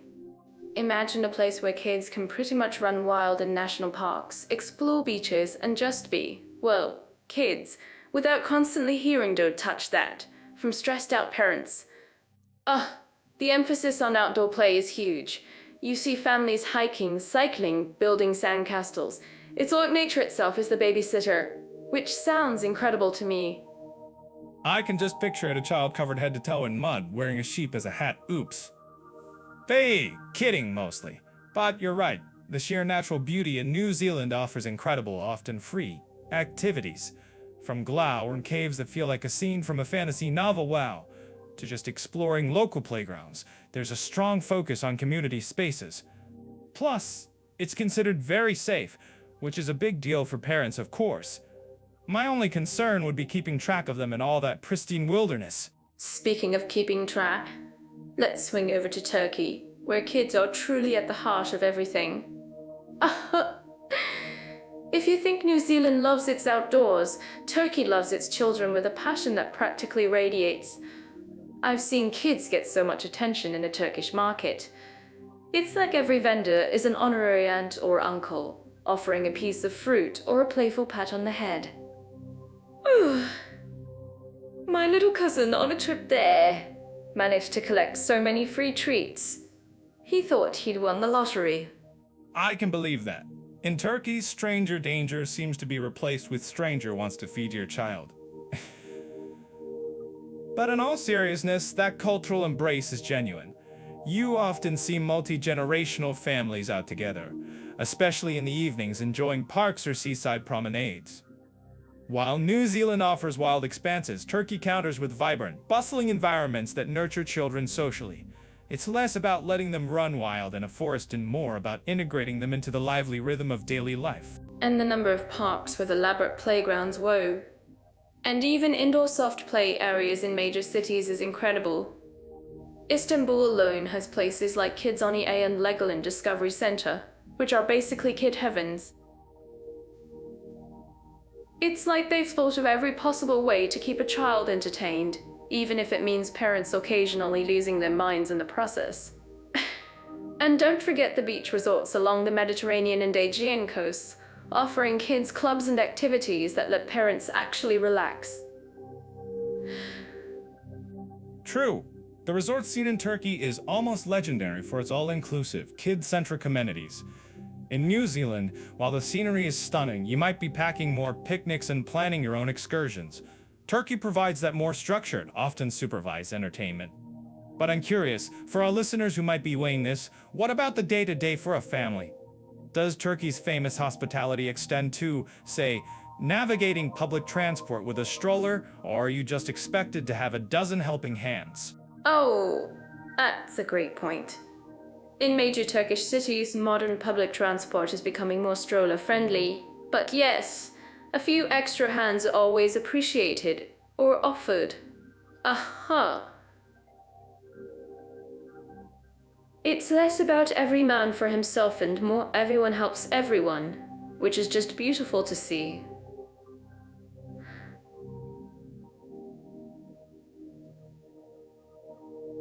New Zealand, on the other hand, with its wider pavements and generally less crowded urban centres, might feel easier to navigate with a buggy. Buggy! But you might nag. I'd probably just offer a sarcastic comment about the weight of the stroller. But hey, both countries seem to understand that happy kids mean happy parents, even if their approaches are different. New Zealand leans into its natural advantages for family adventures, while Turkey embraces its cultural warmth and builds dedicated spaces. If you're someone who likes the idea of your kids having structured fun at a theme park, or maybe just getting spoiled by everyone they meet, Turkey might just win that round. Oh. And if you want your kids to identify different species of native birds and then climb a mountain, New Zealand has got you covered. Ultimately, whether it's exploring a new culture through a child's eyes in Turkey, or watching them discover pristine nature in New Zealand, both places offer incredible settings for families. So, to our amazing listeners, if you have tiny adventurers, which sounds more like your family's jam, do you prefer the wild, open spaces or the warm, bustling community? Tell us your thoughts below when we upload this to YouTube, too, boo. Oh, so we're talking about inclusivity and rainbows today. I feel like this topic always brings out the best in people, doesn't it? It's about celebrating every color in the spectrum of humanity. Wow. Celebrating every color. I guess some places have more colors in their crayon box than others. It's interesting how a country's entire legal framework can either roll out the red carpet or, just politely point to the exit. You've really got to be sharp-eyed about that. You're so right, Leo.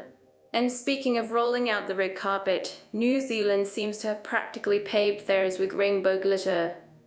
Well, they've been on the forefront of LGBT plus rights for years, legalizing same-sex marriage back in 2013. I mean, that's like being the first one to bring a gourmet vegan option to a barbecue. Everyone else eventually catches on. Vegan options, huh? Oh.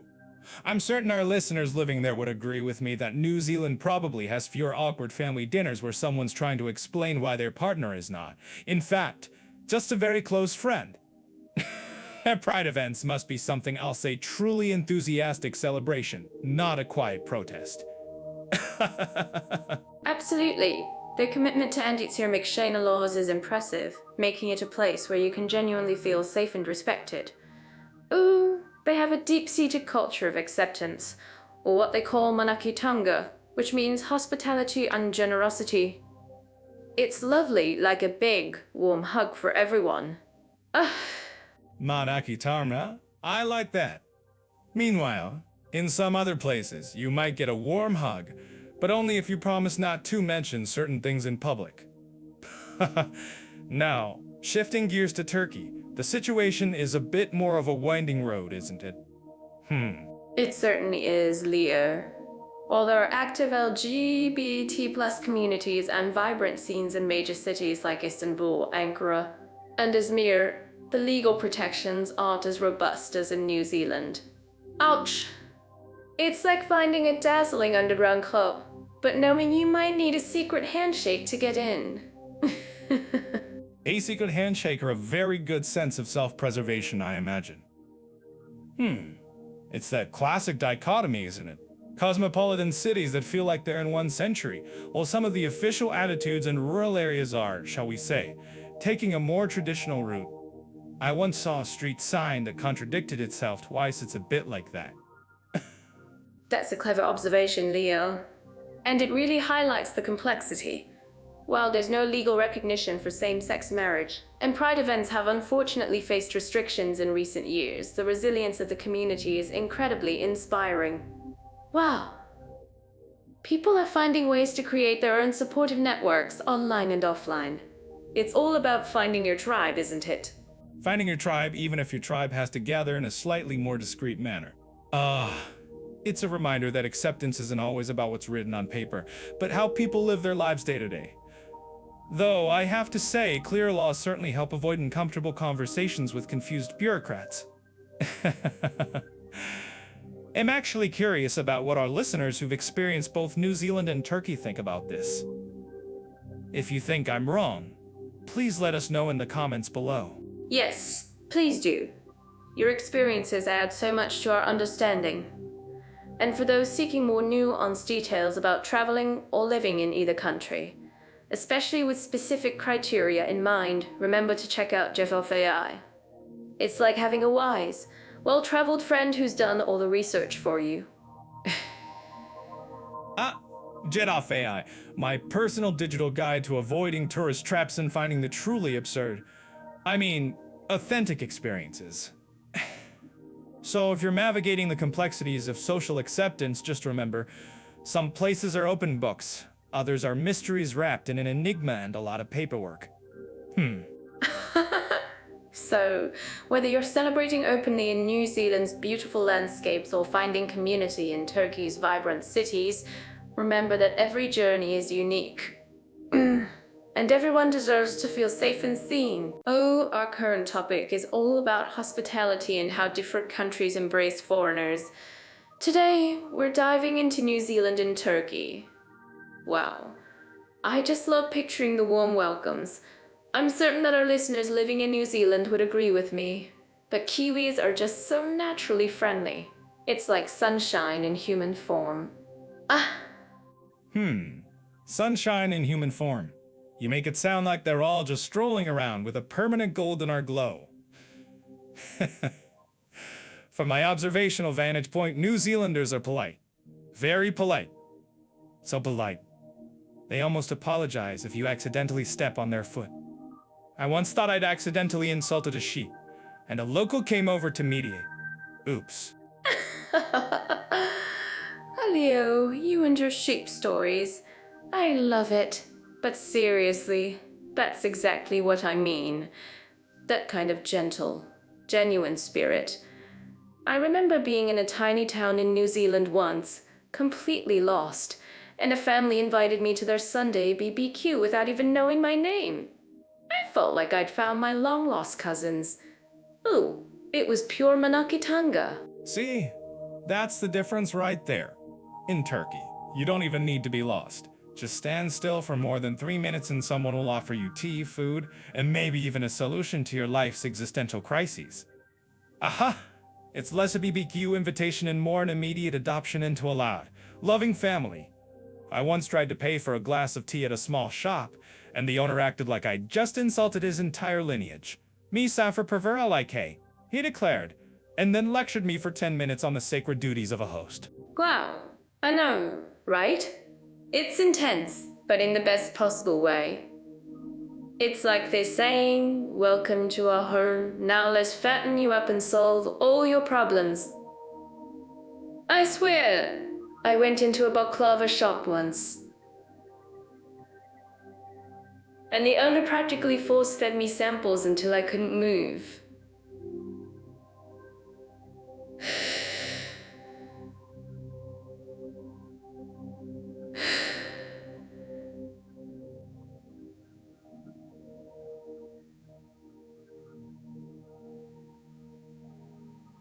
Your stomach was probably doing the help I've fallen and I can't get up dance. Ouch! But on a serious note, this genuine warmth, especially in Turkey, comes from deep cultural roots, right? The guest is a gift from God mentality. It's hard to experience that and not feel, well, appreciate it, I guess. Unlike some places where you feel like you're just another walking wallet. And that's what makes both countries so special, even if their expressions of hospitality are different.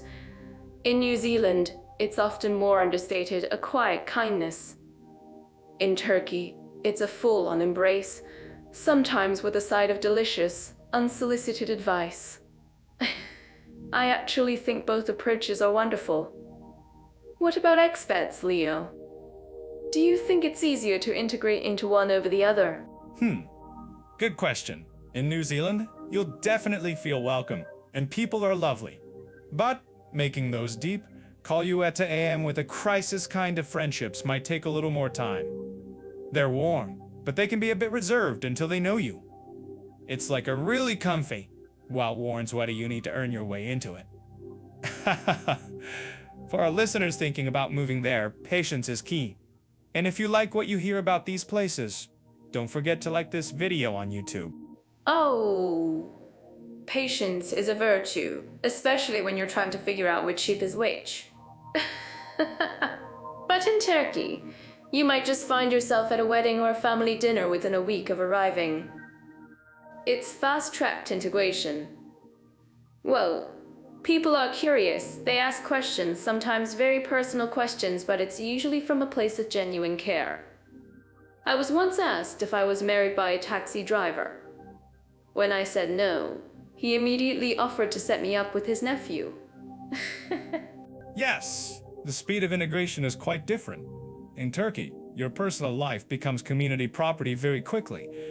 Oops, they want to know everything. Your family, your job, your opinions on the local football team. It's like you're part of a living, breathing soap opera. And you're either star. I'm pretty sure a few of our listeners who've lived there are nodding vigorously right now. It's like, welcome to Turkey, now tell us your life story and let's argue about politics over strong tea. Ooh, it's never dull. And if you want to know more about the best places to experience this cultural immersion, Jetofe, I have some amazing articles. You should check them out. Indeed. So whether you prefer the quiet, steady warmth of New Zealand or the boisterous, immediate embrace of Turkey, both countries truly go out of their way to make foreigners feel at home. It just depends on if you like your welcome served with a side of philosophical discussion or polite small talk. Personally, I'm still trying to figure out if that sheep was actually apologizing to me. I remember you once complained about a hotel Wi-Fi being slower than a snail's dance moves, Leo. Speaking of which, let's dive into internet infrastructure and digital facilities for New Zealand and Turkey. This one's important for all of us digital nomads and endless streamers. The sacred quest for Wi-Fi. It's the modern traveler's burden mirror. I'd rather brave a plate of questionable street food than a weak signal. Ouch. New Zealand, you know, has this ultra-fast broadband thing, UFB. Sounds like a superhero, doesn't it? Captain UFB, here to save your Netflix. I love it. I can already picture him in a cape made of fiber optic cables.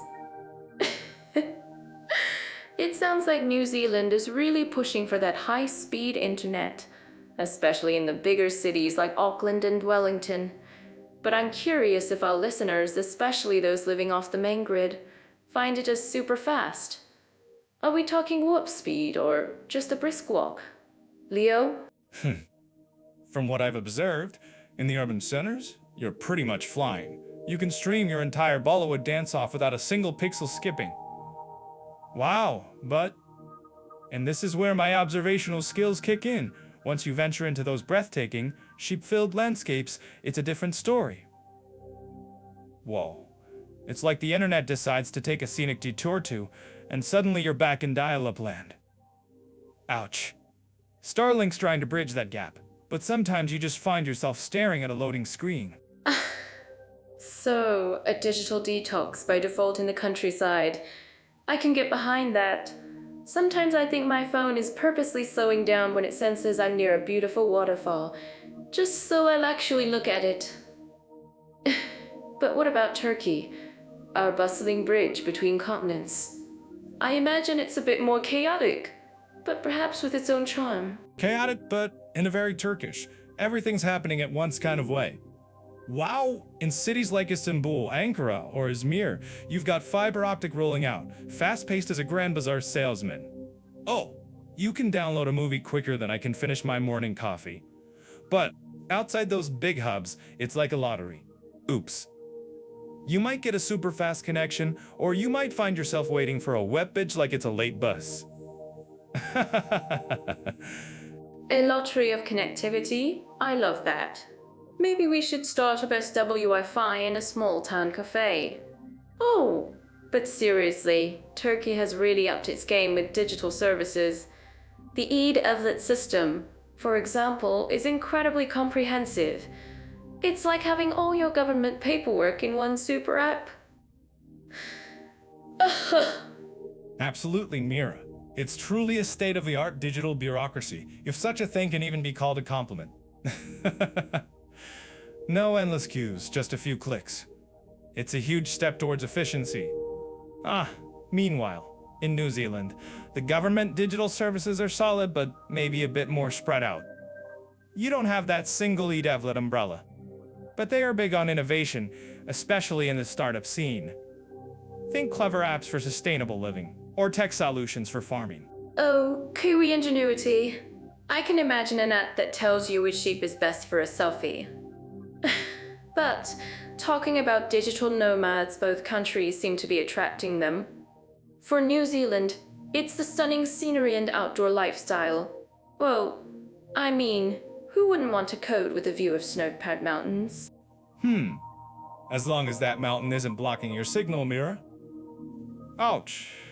For digital nomads in New Zealand, it's a paradise, assuming you stay relatively connected. The cost of living, though, can be a bit steep, especially in the cities. Turkey, on the other hand, offers an incredibly affordable lifestyle for anyone earning in foreign currency. You can live like a digital king or queen, sipping Turkish tea with a view of the Bosporus, all while on a budget. That sounds delightful. A digital queen sipping tea. Oh, but for those earning locally, the story changes a bit. In Turkey, internet costs can feel higher compared to local salaries, which is a common complaint. While in New Zealand, prices might feel more aligned with European income levels. Exactly. And I'm actually curious about what our listeners think about this. If you're living in New Zealand or Turkey, or thinking of becoming a digital nomad in either, let us know in the comments section on YouTube what your internet experience has been like. Is it super fast or frustrating? Don't hold back, I need new material for my bad Wi-Fi stand-up routine. Oh, also, remember to check out Jet Off AI for more details on living and working in these amazing places. You're going to make a whole comedy special about bad Wi-Fi, aren't you? Wow, but you're right, the feedback from our audience is gold. And speaking of Jet Off AI, they have some great resources for finding co-working spaces and cafes with reliable internet in both countries, so you can keep your digital life flowing whether you're in a bustling Istanbul cafe or a serene New Zealand town. The elusive reliable cafe Wi-Fi. It's like finding a unicorn that serves good coffee. Wow, but seriously, both New Zealand and Turkey are making significant strides. Turkey's urban areas are catching up with fiber and mobile improvements, while New Zealand's EU-aligned standards give it a consistent edge, even if rural areas still play hide-and-seek with the signal. So, whether you're uploading a vlog or just trying to send a sarcastic tweet, you'll find a way. Or maybe you'll just discover a new appreciation for actual conversations instead of staring at a screen. That's it for our deep dive into the digital worlds of New Zealand and Turkey. Alright, so we're talking about shopping opportunities and price-performance balance, which, for me, is basically how much joy can I buy with my money and will it last past next week? And for New Zealand and Turkey, this is such a fascinating comparison. I mean, one has chic, the other has rugs. Oh, Mira, always simplifying the global economy down to sheep and drugs. I actually thought you'd start with, can I find a coffee mug with a kiwi bird wearing a feather? But you're right, it's a tale of two very different retail adventures. New Zealand, bless its serene heart, often feels like it's selling you a piece of untouched nature, which is great. But my wallet usually whimpers in protest. Well, speaking of untouched nature, imagine buying a merino wool sweater in New Zealand. It's like wearing a cloud, a very expensive cloud. But a cloud nonetheless. The quality is usually top-notch. You get these incredible, soft, durable items, especially outdoor gear or local artisan crafts. I remember once I bought this beautiful greenstone pendant, and it felt like I was carrying a piece of the landscape with me. Well, even if it cost a pretty penny, the feeling was priceless. Priceless, she says, as if the credit card statement isn't going to have a very clear price on it. Look, New Zealand's focus on quality is undeniable. When you buy something there, especially a locally made product, you're usually getting excellent craftsmanship. But let's be honest, the price-performance balance can make you question your life choices. Oops. I once saw a simple coffee mug, not a fancy one. Just a mug for what felt like a week's rent. My observation is that you're paying for them made in New Zealand. See, that's where the balance comes in. You're paying for the story, Leo. It's not just a mug. It's a memory of that crisp, clean air. But let's hop from those gentle hills to the vibrant chaos of Turkey. Whoa, talk about a complete shift.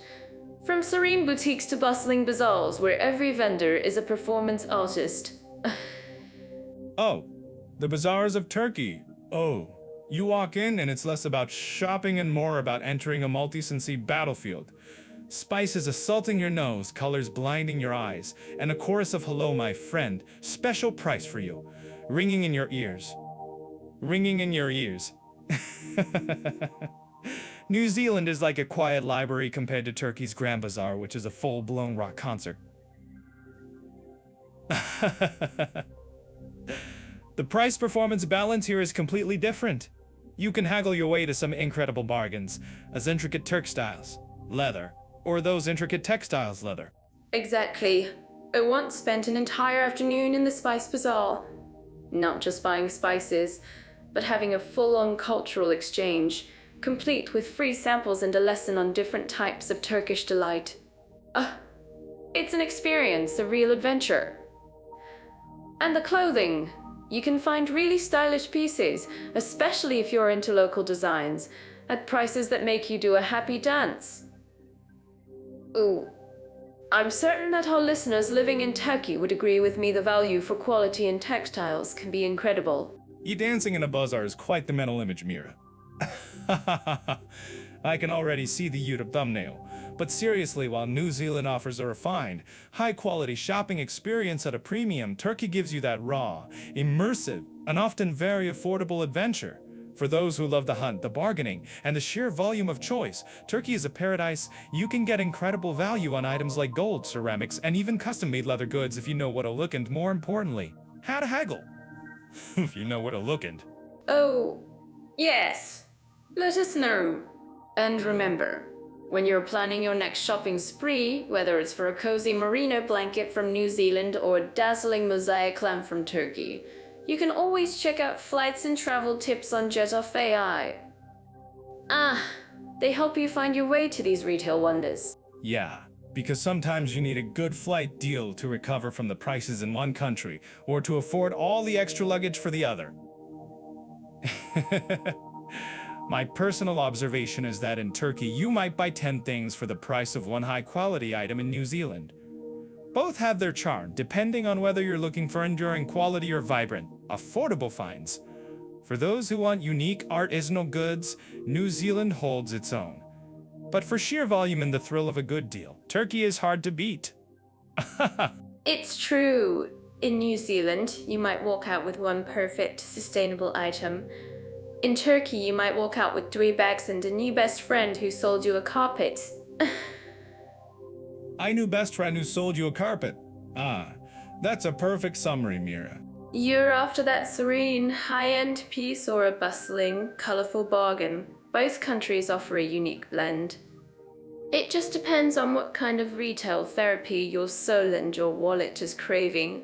Oh, festivals and cultural events, this topic just makes me want to spontaneously burst into a dance. It's like the world saying, come on, let's have a party. What better way to truly get a feel for a country than by joining in its loudest, most colorful celebrations? Wow. Speaking of bursting into dance, I once saw a guy try to do the haka at a folk festival in, well, not New Zealand. Oops. Let's just say his cultural appropriation was less powerful warrior and more flailing octopus. It was truly a sight to behold, though perhaps not for the right reasons. Seriously, what are we diving into today? Well, since you're already envisioning octopi, let's look at the actual cultural richness of New Zealand and Turkey. For New Zealand, it's impossible to talk about cultural events without mentioning the incredible Maori culture. The kapa haka performances, the pauhiri welcomes, they're not just shows, they're living traditions that connect you straight to the heart of the land. Well, I'm certain that our listeners who've experienced a haka in person would agree with me. Yes, the Maori culture. I hear they don't just put on a performance, they make you feel every bit of it. Oh, unlike some places where festivals are just an excuse to sell overpriced hot dogs. New Zealand also has its fair share of arts and music festivals, right? Like WMAD or the New Zealand Fringe Festival. I imagine it's a very green backdrop for all that creativity. Absolutely. And it's not just the big ones. Oh, you'll find local community events, farmers markets turning into impromptu music stages, and art displays popping up in the most unexpected places. It's that blend of indigenous heritage and contemporary arts that makes it so vibrant. Plus, the natural landscapes often become part of the experience. I can picture it me, standing there with my coffee, trying to find a good spot that isn't already claimed by someone's picnic blanket. Ouch! But for a more bustling, ancient energy, Turkey offers a different kind of festival fever, doesn't it? From the Istanbul Film Festival to the whirling dervishes, it's like history throwing a party. Exactly. Turkey's cultural calendar is packed. Well, you have the International Istanbul Film Festival, the Antalya Golden Orange Film Festival, so much cinema. Oh, and then of course the Mevlana whirling dervishes ceremonies in Konya. That, a profoundly spiritual and beautiful experience. It's like stepping into another dimension. Do you guys agree that such historical depth is just mesmerizing? My dimensions usually involve a comfy chair and a good Wi-Fi signal. But yes, the dervishes are iconic. And let's not forget the sheer variety in Turkey. You've got HDRLZ, celebrating spring local village festivals with traditional music and dances, and then the modern music scene in cities like Istanbul. It's a complete cultural mosaic. And speaking of mosaics, if you want to explore all these cultural trends, you can get a lot of initial insights on Jet Off AI, by the way. Oh, I was just about to bring up how essential Jet Off AI is. And yes, The way Turkish festivals blend the ancient with the modern is fascinating. You can go from a classical music concert one night to a rock festival the next. Oh, it's like the country itself is constantly singing. I'm actually curious about what our listeners think about this. Which country as Vine do they prefer for a cultural immersion? Drop your thoughts in the comments on YouTube. Good point, Mira. I'd imagine the local food stalls at these Turkish festivals are an event in themselves. Oh, probably much better than my flailing octopus friends' dance.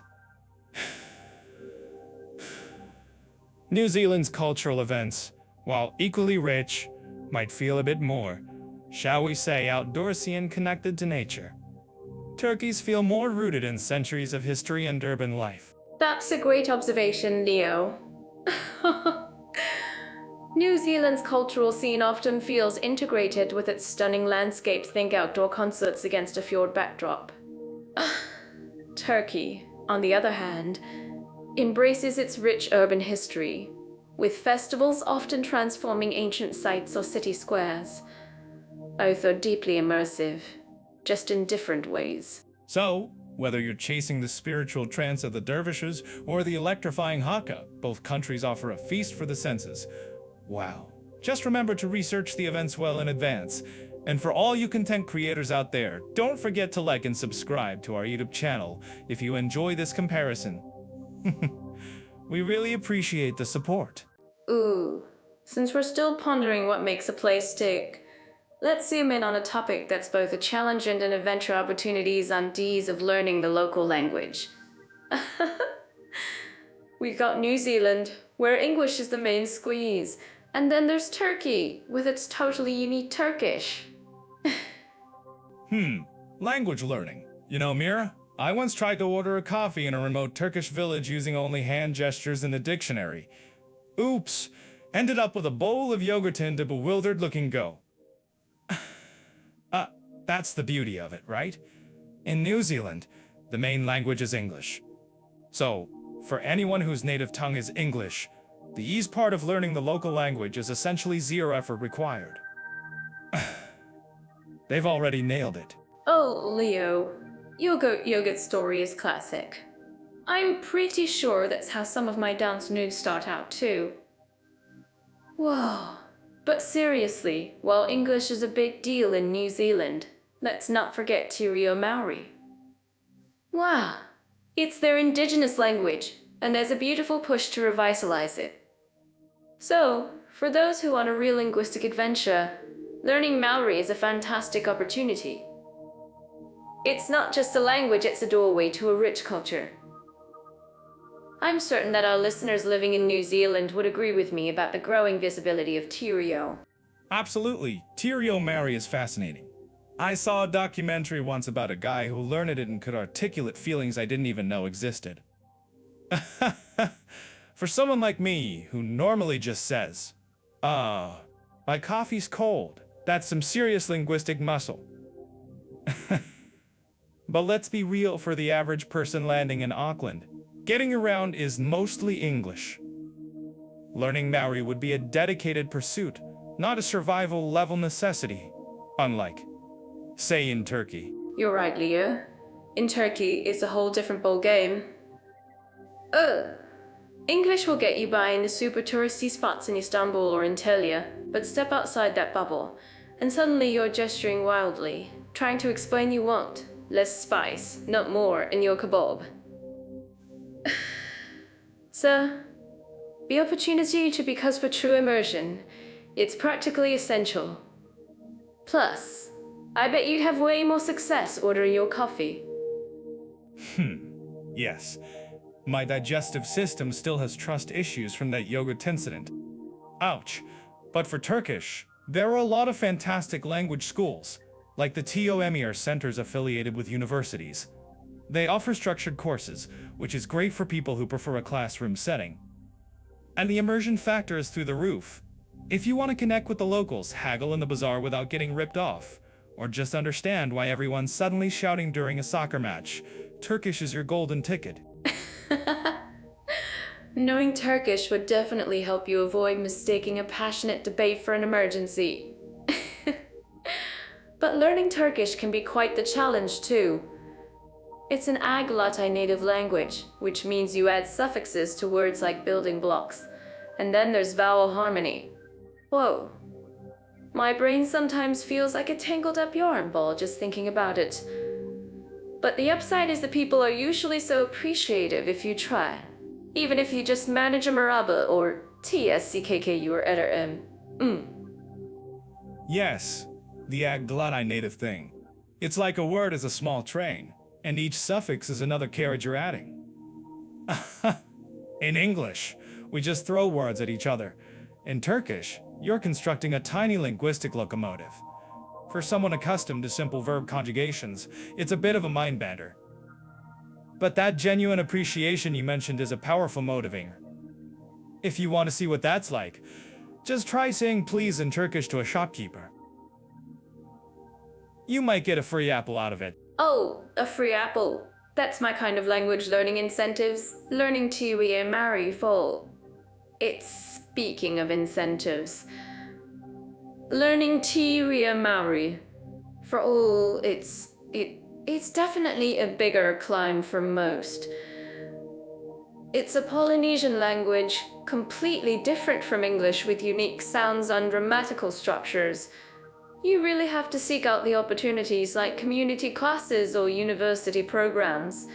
It's not something you'd pick up by just walking around the shops, unless you're very, very observant.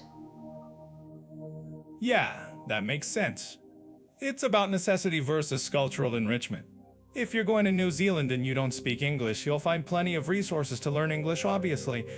But if you're an English speaker wanting to tackle Tirio, you're embarking on a mission. It's commendable. But it's less about daily survival and more about a deep dive into the country's heart. It's like wanting to learn to juggle fire. It's impressive, but you probably won't use it to buy groceries. Fire juggling for groceries. I love that. Well, it's all about what you're looking for, isn't it? If you're an English speaker moving to New Zealand, you're practically set.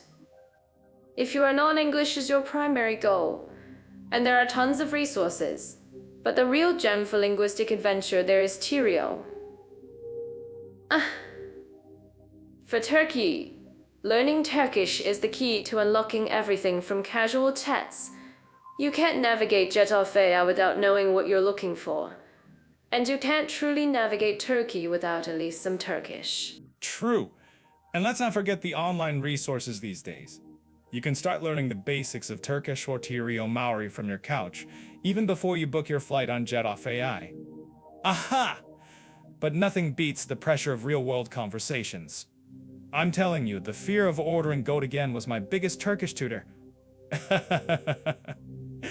So, for ease and opportunity, it really depends on what language you're starting with and what your goals are. If you're looking for a comfortable English-speaking environment, New Zealand is easy street. I agree.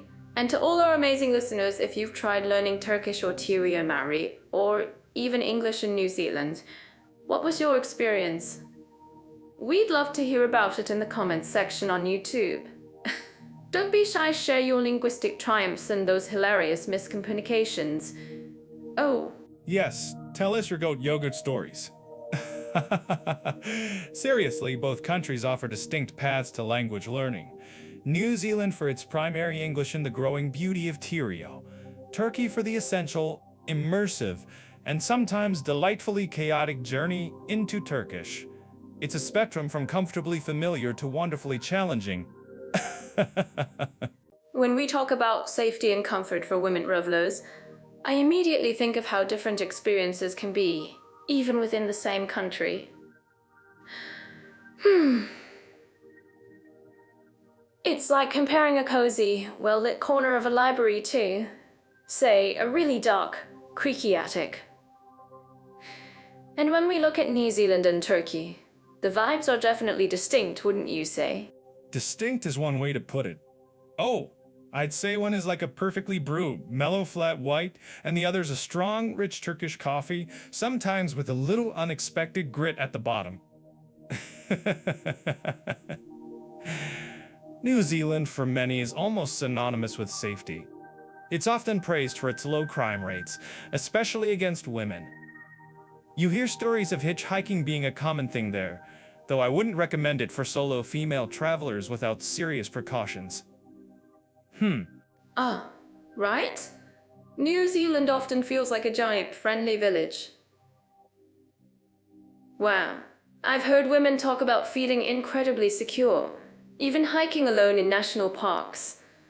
There's a strong sense of community, and the Manaki Tanga, that Samaru for hospitality and generosity, really shines through.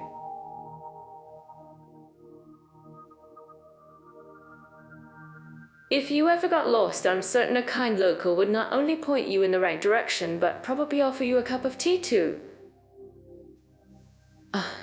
It's like everyone silently agreed to look out for each other.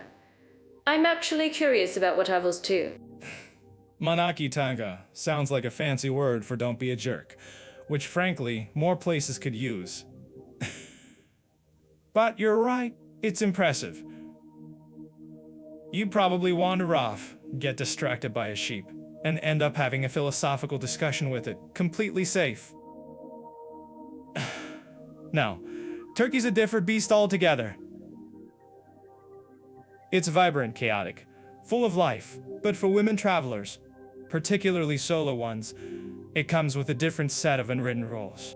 Whoa, rules. Sounds like a game, but with real life stakes. Ouch. While Turkey's hospitality is legendary, particularly for guests, I've heard that women travelers sometimes encounter unwanted attention or cultural misunderstandings. It's like walking into a bustling bazaar. You get amazing sights and sounds, but sometimes you have to firmly say no to overly persistent vendors. Assertive, yes, and knowing when to deploy the resting travel face. My observation is that in Turkey, especially outside of very cosmopolitan areas like Istanbul or Izmir, solo women might face more scrutiny or questions about their marital status. It's not usually malicious, but it can be exhausting. It's like, they're just curious, but their curiosity is a bit of a marathon. You might get asked, are you married? Before hello? Oops. I can relate. Once, a waiter in a small Turkish town tried to set me up with his cousin, then tried to sell me a carpet when I politely declined. But seriously, Leo, for New Zealand, it's more about being aware of nature's challenges. Like isolated hiking trails or sudden weather changes, rather than human ones. Wouldn't you say? It feels like the biggest danger is forgetting your sunscreen or getting too close to a particularly grumpy bird. Or getting lost in a conversation with a hobbit. Wow, yes. In New Zealand, the advice is usually tell someone where you're going if you're hitting the trails, which is sensible for anyone, not just women. It's less about avoiding people and more about respecting the wilderness. And you won't find anyone trying to sell you a souvenir sheep. At least not usually.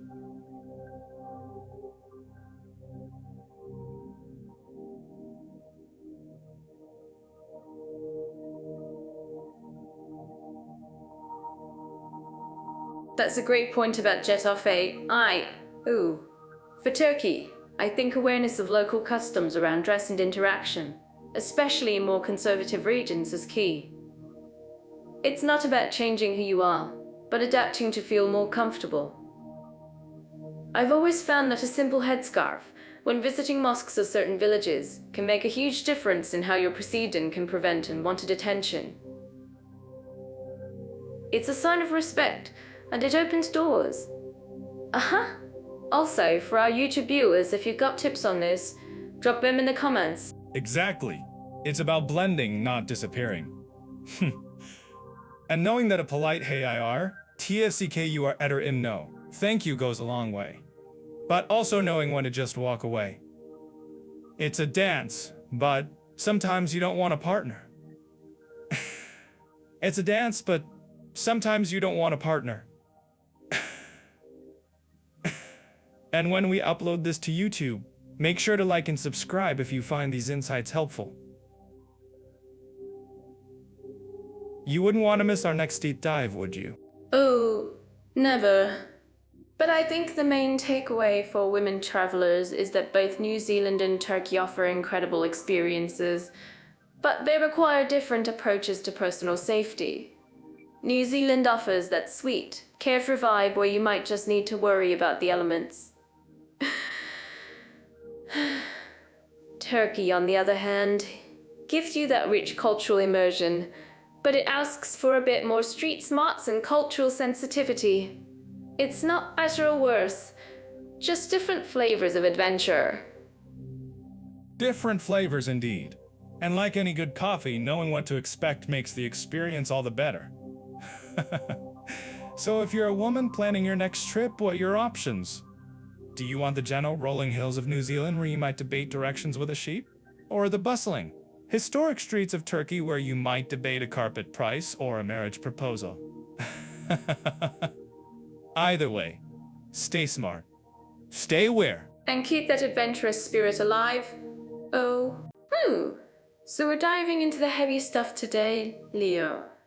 Legal systems, individual rights, freedoms. It's like trying to untangle a ball of yarn after a cat's had its way with it. But for New Zealand and Turkey, I bet it's a fascinating tangle, right? I'm already picturing solemn judges and dramatic courtroom scenes. Wow. Dramatic scenes indeed, Mira. Or just a lot of paperwork, which is equally thrilling, I assure you. Our current topic asks us to compare the legal systems, individual rights, and freedoms in New Zealand and Turkey. And when you talk about legal frameworks, you're looking at the bones of a country, aren't you? New Zealand, for instance, has this fascinating blend of Westminster tradition and something called the Treaty of Whanganui. It's like their legal system comes with a historical disclaimer. Wow, a historical disclaimer. That's brilliant. So it's not just about a dry set of rules, but about a living, breathing history woven into the law. Ooh, I love that. In New Zealand, you feel that sense of deep respect for Indigenous rights, right? Like they're not just an afterthought. Whereas in Turkey, from what I understand, it's a secular republic. But conversations around justice and freedoms can get a bit fiery. Fiery is one way to put it, Mira. I'd say it's less a roller coaster and more like trying to navigate rush hour traffic in Istanbul with a map from the 15th century. Ouch! While Turkey has a constitution that, on paper, guarantees many freedoms, the application in daily life, especially concerning things like freedom of expression or assembly, can sometimes feel a bit like a game of mother, may I? You might be able to say something today, but tomorrow? Suddenly you can't. It keeps you on your toes, I suppose. Oh, I can only imagine the stand-up routines you get from that, Leo. Just trying to express myself, officer, not start a revolution. But speaking of expression, New Zealand is pretty clear on that front. The Bill of Rights Act means you can generally speak your mind, protest peacefully without feeling like you're stepping on a landmine. Ugh. I'm certain our listeners living in New Zealand would agree with me. It's a pretty solid foundation. Solid, yes. So solid. It probably doesn't move when you nudge it, unlike some other legal landscapes. In Turkey, while freedom of expression is theoretically protected, there are often broad interpretations of anti-terrorism laws or insults to the president that can lead to quite restrictive outcomes. Ouch! It's a tricky balance between national security and individual liberty, and sometimes that scale tips quite heavily. It definitely makes you pause before hitting send on a tweet, doesn't it? Whoa, pausing before a tweet.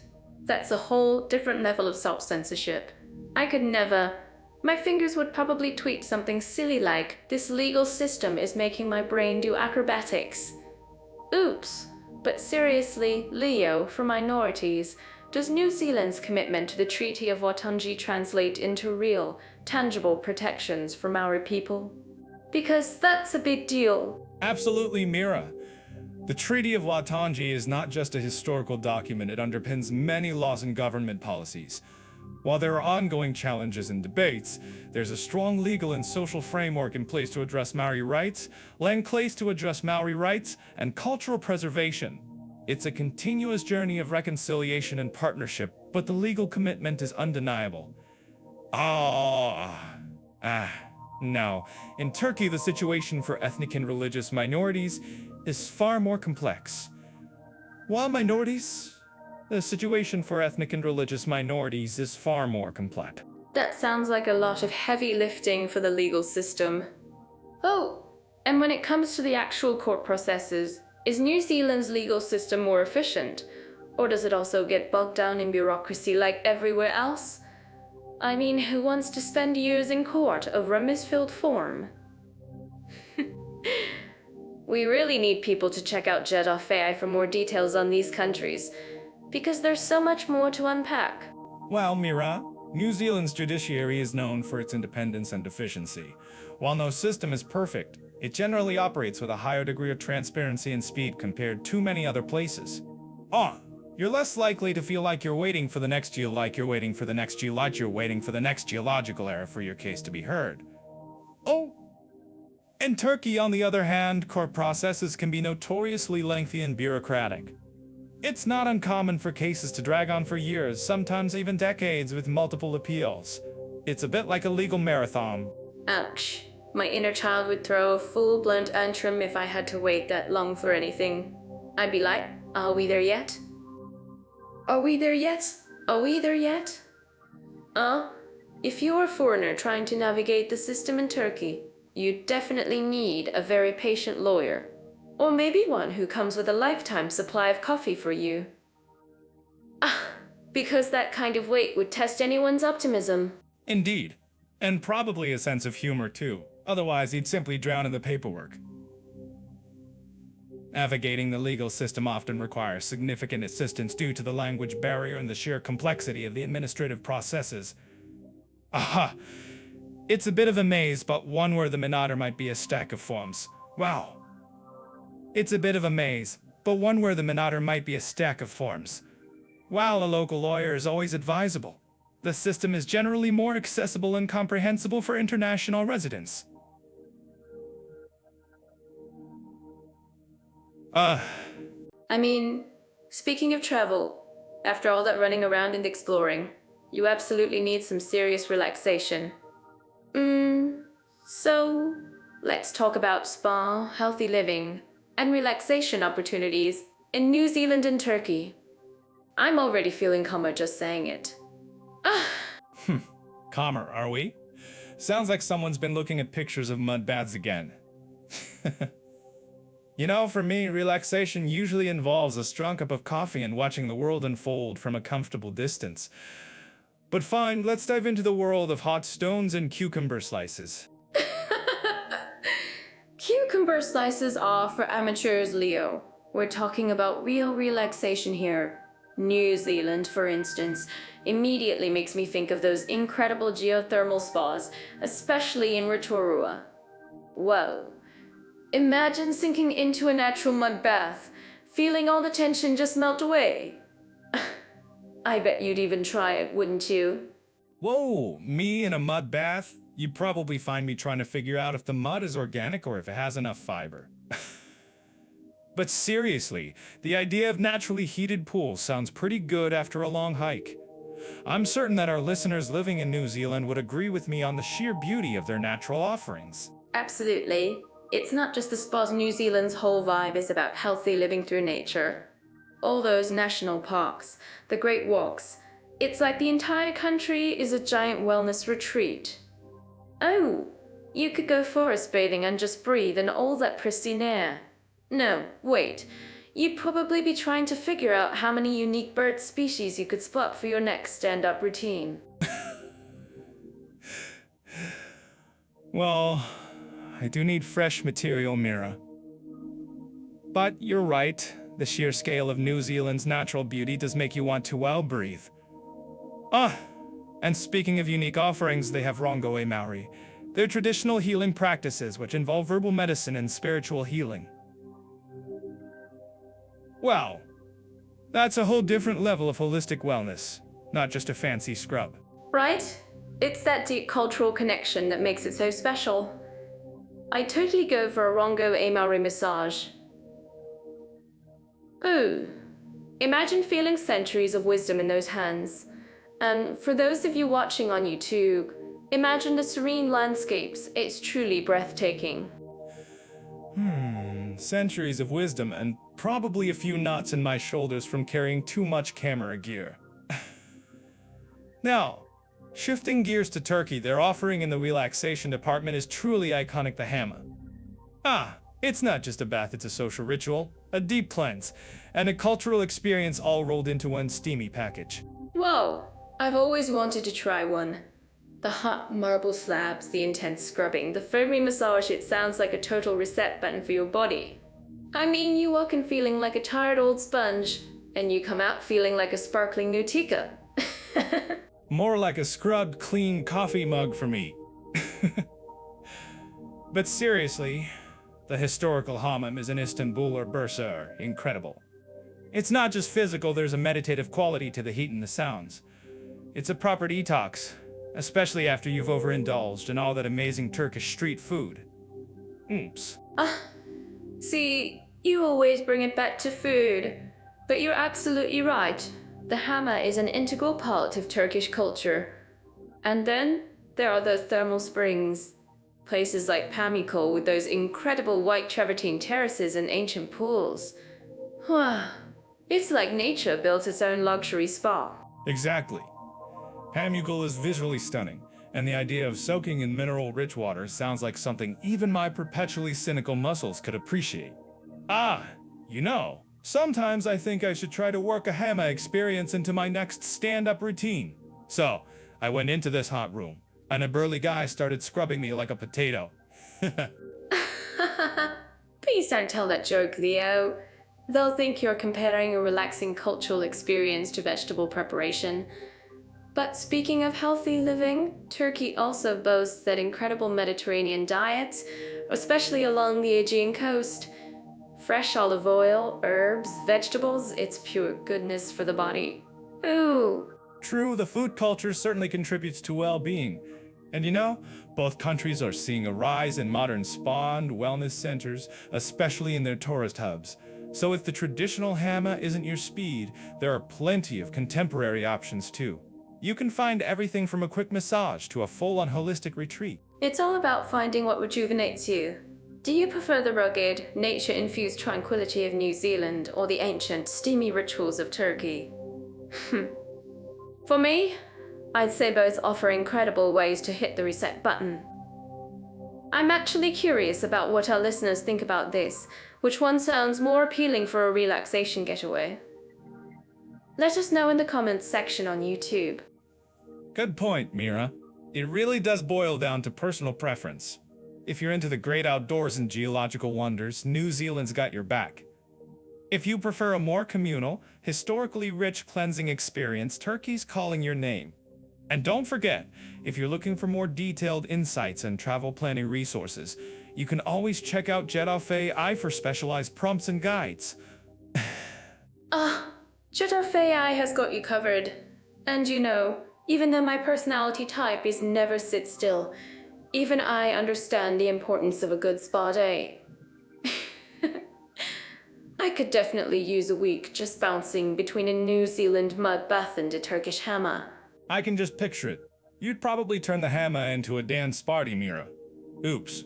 But yes, both countries certainly offer unique and effective ways to de-stress. I'd say they excel in catering to different kinds of relaxation needs. They certainly do. I'm already mentally planning my next wellness adventure. Whoa. Just make sure it includes coffee from me. Diving into our next big adventure today, we're talking about opportunities for religious and spiritual needs in New Zealand and Turkey. Well, I always find it fascinating how different countries approach something so personal. I'm certain that our listeners living in these countries would agree with me. This is a topic close to many hearts. Close to hearts, and sometimes close to very full prayer rugs, mirror. New Zealand, with its sheep and stunning landscapes, might surprise some. You'd think it's all about individual contemplation on a mountaintop, and sometimes it is. But legally, they've got that whole religious freedom thing down. No one's telling you your spiritual journey can't involve, say, a hobbit hole. Oh, Leo, always finding the hobbit hole in everything. But you're right, the freedom of belief in New Zealand is fantastic. Wow, you have this beautiful blend of traditional Maori spirituality, that deep connection to the land. That when you are alongside all the major world religions, it's like a spiritual smorgasbord, if you will. You can find a quaint little church, a bustling mosque, or even a peaceful Buddhist center, often tucked away in unexpected places. I'm actually curious about what our listeners think about this. Have any of you stumbled upon a truly unique place? A spiritual smorgasbord indeed. I'm picturing someone trying to decide between a yoga retreat and a sheep shearing meditation session. Speaking of tradition, Turkey offers a completely different but equally rich tapestry. It's predominantly Muslim, and the call to prayer the easy and is a constant, beautiful soundtrack to daily life in cities like Istanbul.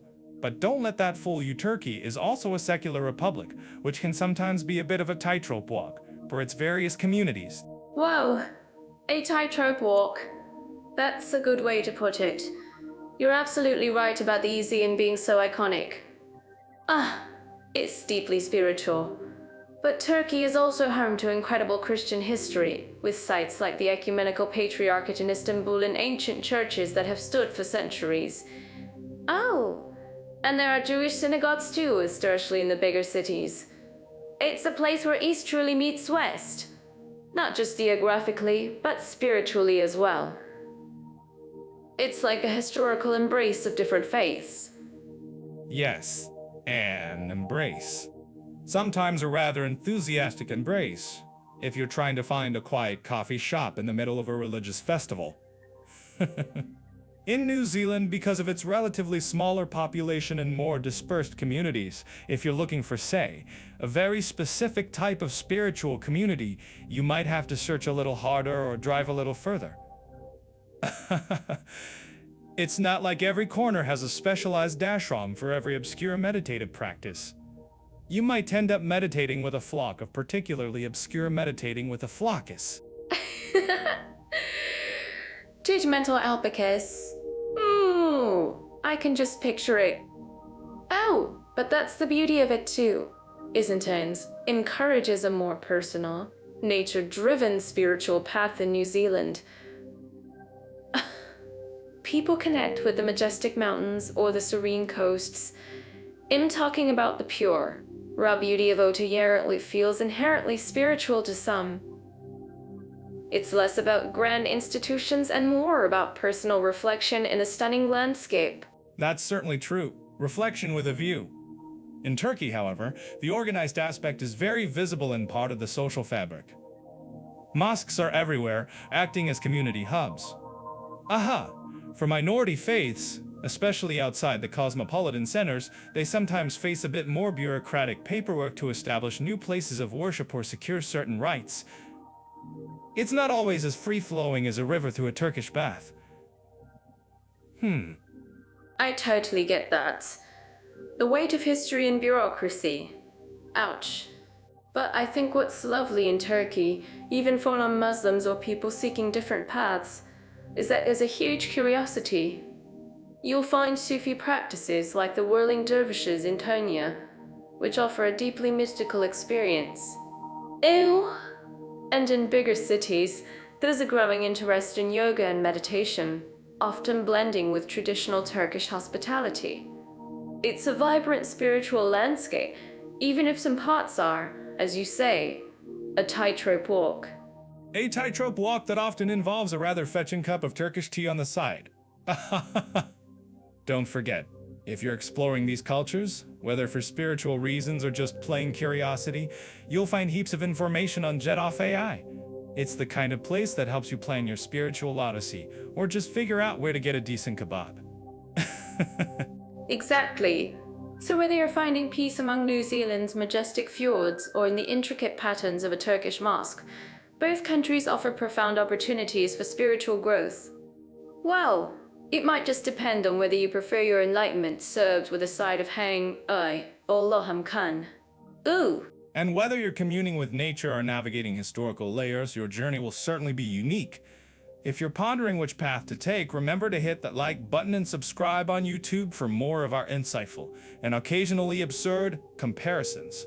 Alright, so our current topic, sexual equality, respect for minorities, and diversity sounds like it could be a whole season of a podcast, not just one episode.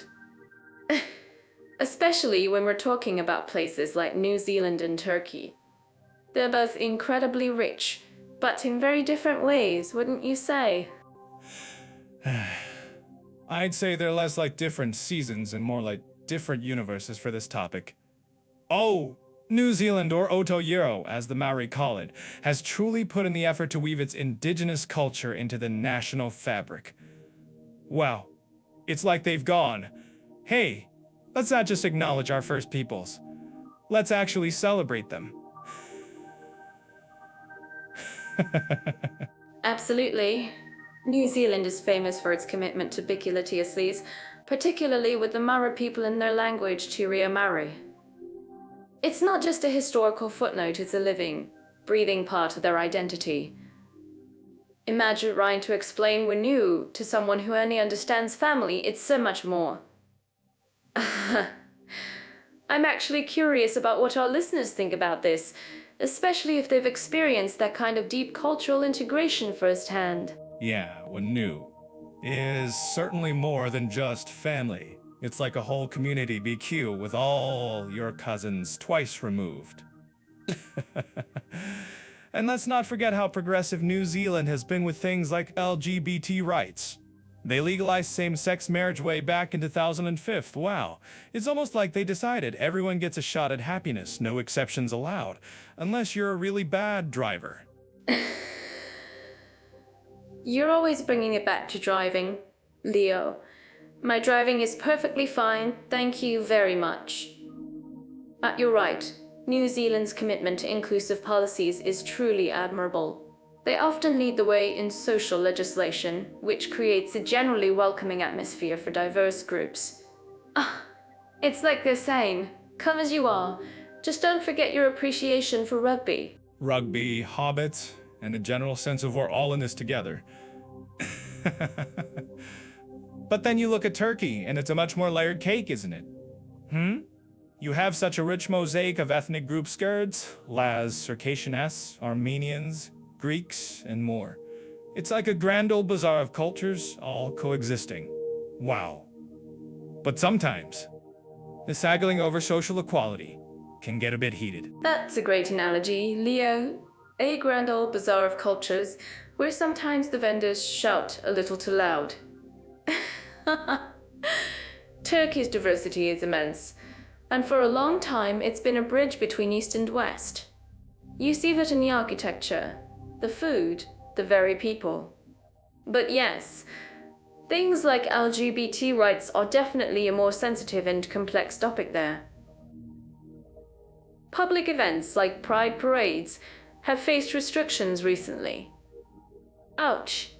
Yeah, it's less come as you are and let's dance, and more come as you are, but maybe keep some parts of yourself on a need-to-know basis just in case. I remember seeing photos of Istanbul Pride from years ago, and then seeing more recent crackdowns. It makes you think about the fluctuating nature of social acceptance, doesn't it? It's like a pendulum that swings, and sometimes you just hope it swings towards more openness. It certainly does swing. And speaking of swinging, let's not forget the Kurdish community in Turkey. That's a whole other, very significant layer to the diversity conversation. It's a deeply rooted issue with historical, political, and cultural dimensions that frequently spark intense debates. It's like trying to untangle a really old, ornate carpet. It takes a lot of care, and some threads are very, very tight. I'm certain that our listeners living in Turkey would agree with me that this is a very sensitive but critical aspect of their societal fabric. Right. It's not a pick your favorite color kind of debate. And then you have the large Syrian refugee population in Turkey. Whoa! That brings a whole new dimension to diversity and social harmony with questions of integration, public opinion, and resources. It's a huge undertaking, trying to welcome and support so many people while also managing local sentiments. It's like hosting a giant, unexpected family reunion that lasts for years. Except, with more bureaucracy and less at-milderacy and less at-milderacy and less at-milderacy and less. Less potato salad is definitely a downside, but you're spot on. Both countries have their unique challenges, despite their welcoming facades.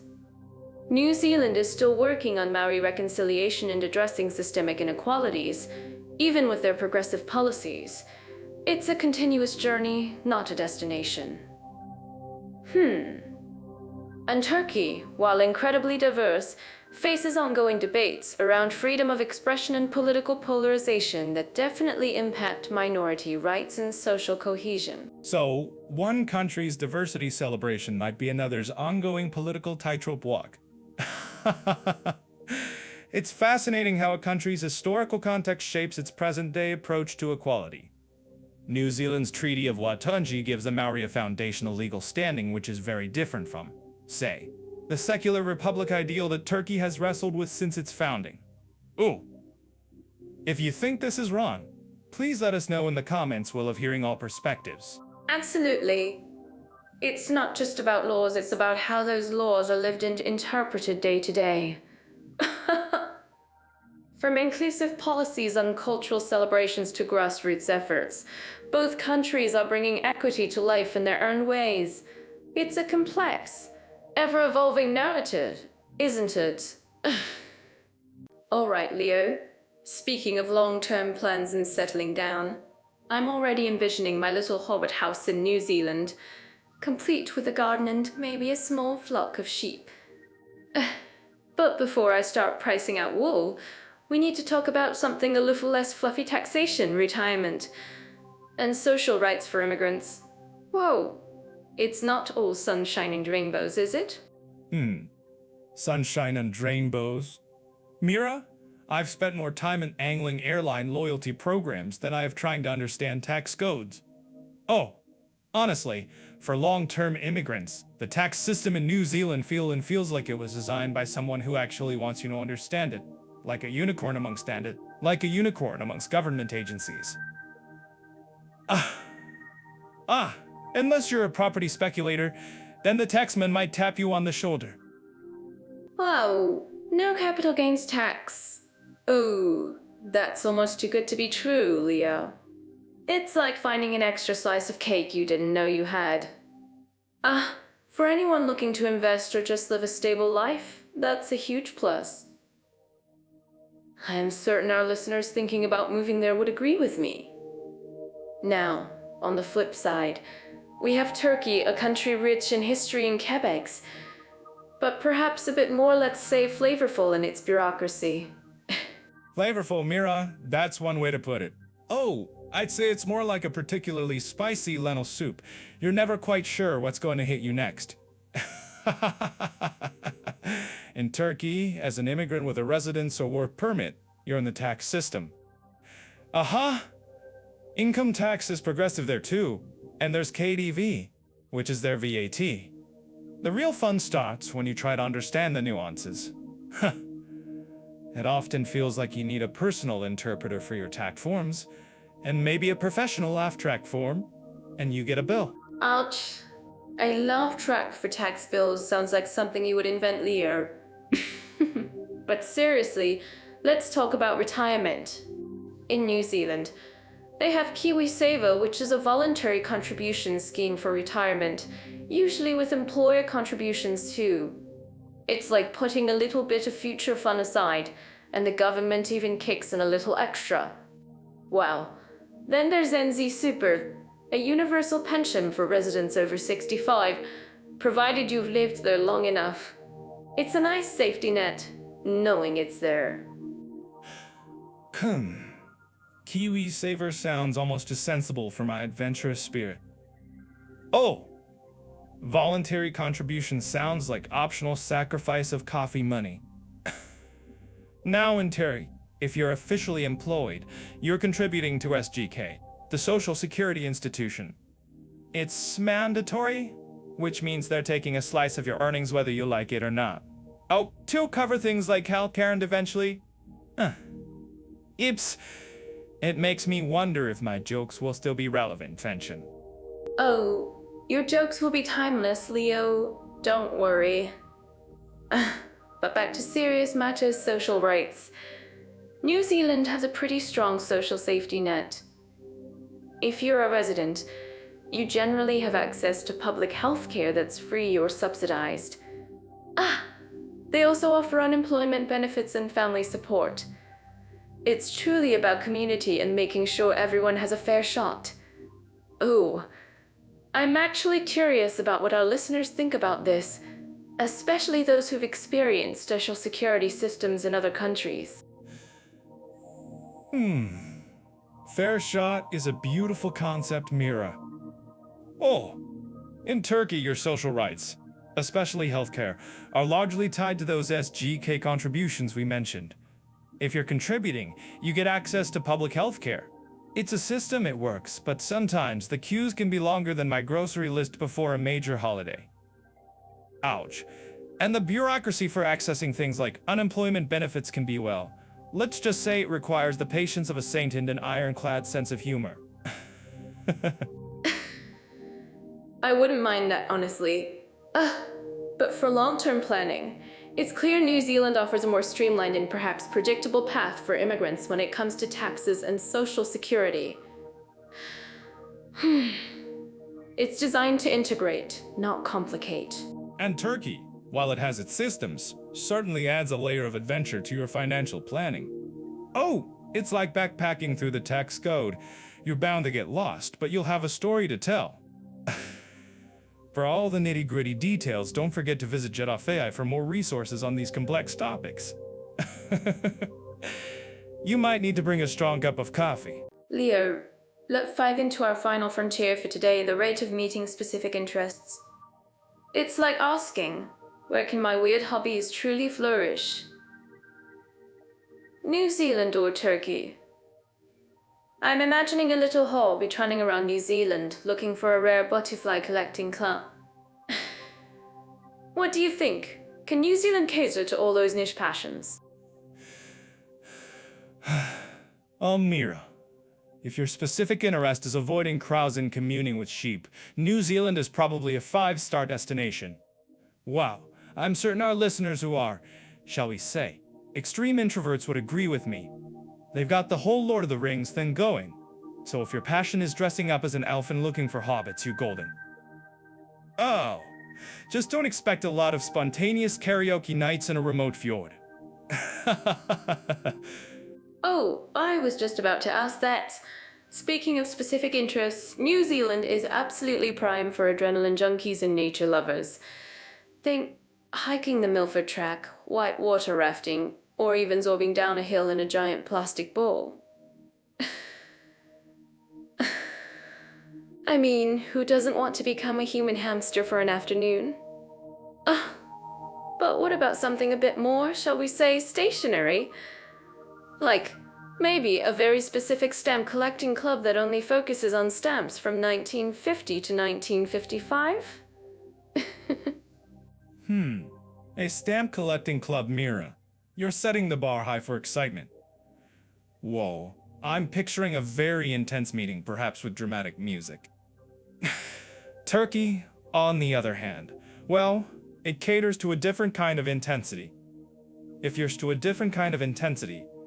specific interest is history, archaeology, or getting lost in a labyrinthine bazaar while bargaining for a carpet, then Turkey is your spiritual home. Wow! You can spend weeks just trying to decipher ancient ruins, or trying every single variety of Turkish delight. Go. And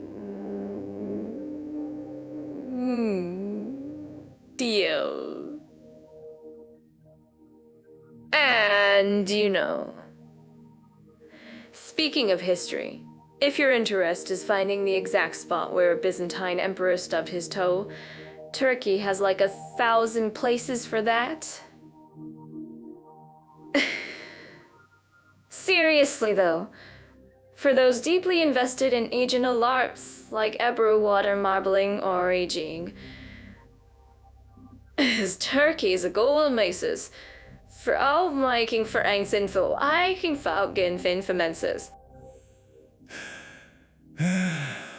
Well, my specific interest is generally not getting food poisoning from street food, and Turkey offers many thrilling opportunities to test that limit. But back to specific interest. If you're into extreme sports, sure, New Zealand is bungee jumping. But Turkey is paragliding over Aludenius and rafting down the FRTNA River. Whoa. Though I'm pretty sure my interest is more in observing others do those things from a safe, coffee-fueled distance. Aha! If you're curious about what our listeners think about this. Oh, that's a great question for our awesome audience. I'm actually curious about what our listeners think about this. For me, meeting specific interests often means finding unique local experiences. In New Zealand, you could find a small town that specializes in crafting bespoke surfboards, or a community dedicated to permaculture and sustainable living. It's all about that quiet green immersion. Whereas in Turkey, you might find a village where everyone is an expert truck weaver. Whereas in Turkey, you might find a village where everyone is an expert truck weaver. Or a tiny coffee shop that boasts the oldest fortune-telling tradition. Exactly. It's about how the countries specialize. New Zealand specializes in hitting you with nature and adventure until you say uncle. Whoa. Turkey specializes in hitting you with history, food, and culture until you say I need a bigger suitcase. So, if your interest is collecting antique Ottoman calligraphy brushes, you're not going to New Zealand. And if your interest is finding the world's most remote fishing spot accessible only by helicopter, you're probably not hitting up Istanbul. That's a perfect summary, Leo. So, whether you're seeking a quiet, nature-driven adventure or a bustling, culturally rich exploration, both New Zealand and Turkey offer incredible ways to meet your specific interests. And with that, friends, we've come to the end of our grand comparison journey. This episode marks our farewell for now. After sharing all this info, we're signing off until our next comparison podcast. Please follow the Jet Off AI YouTube channel for more episodes like this. Hit that bell icon to catch our videos the moment they drop and be among the first to listen. We'd love for you to share your thoughts, comments, and critiques below. Reading and responding to them truly brightens our day. Thanks for joining us. We'll be back soon with more.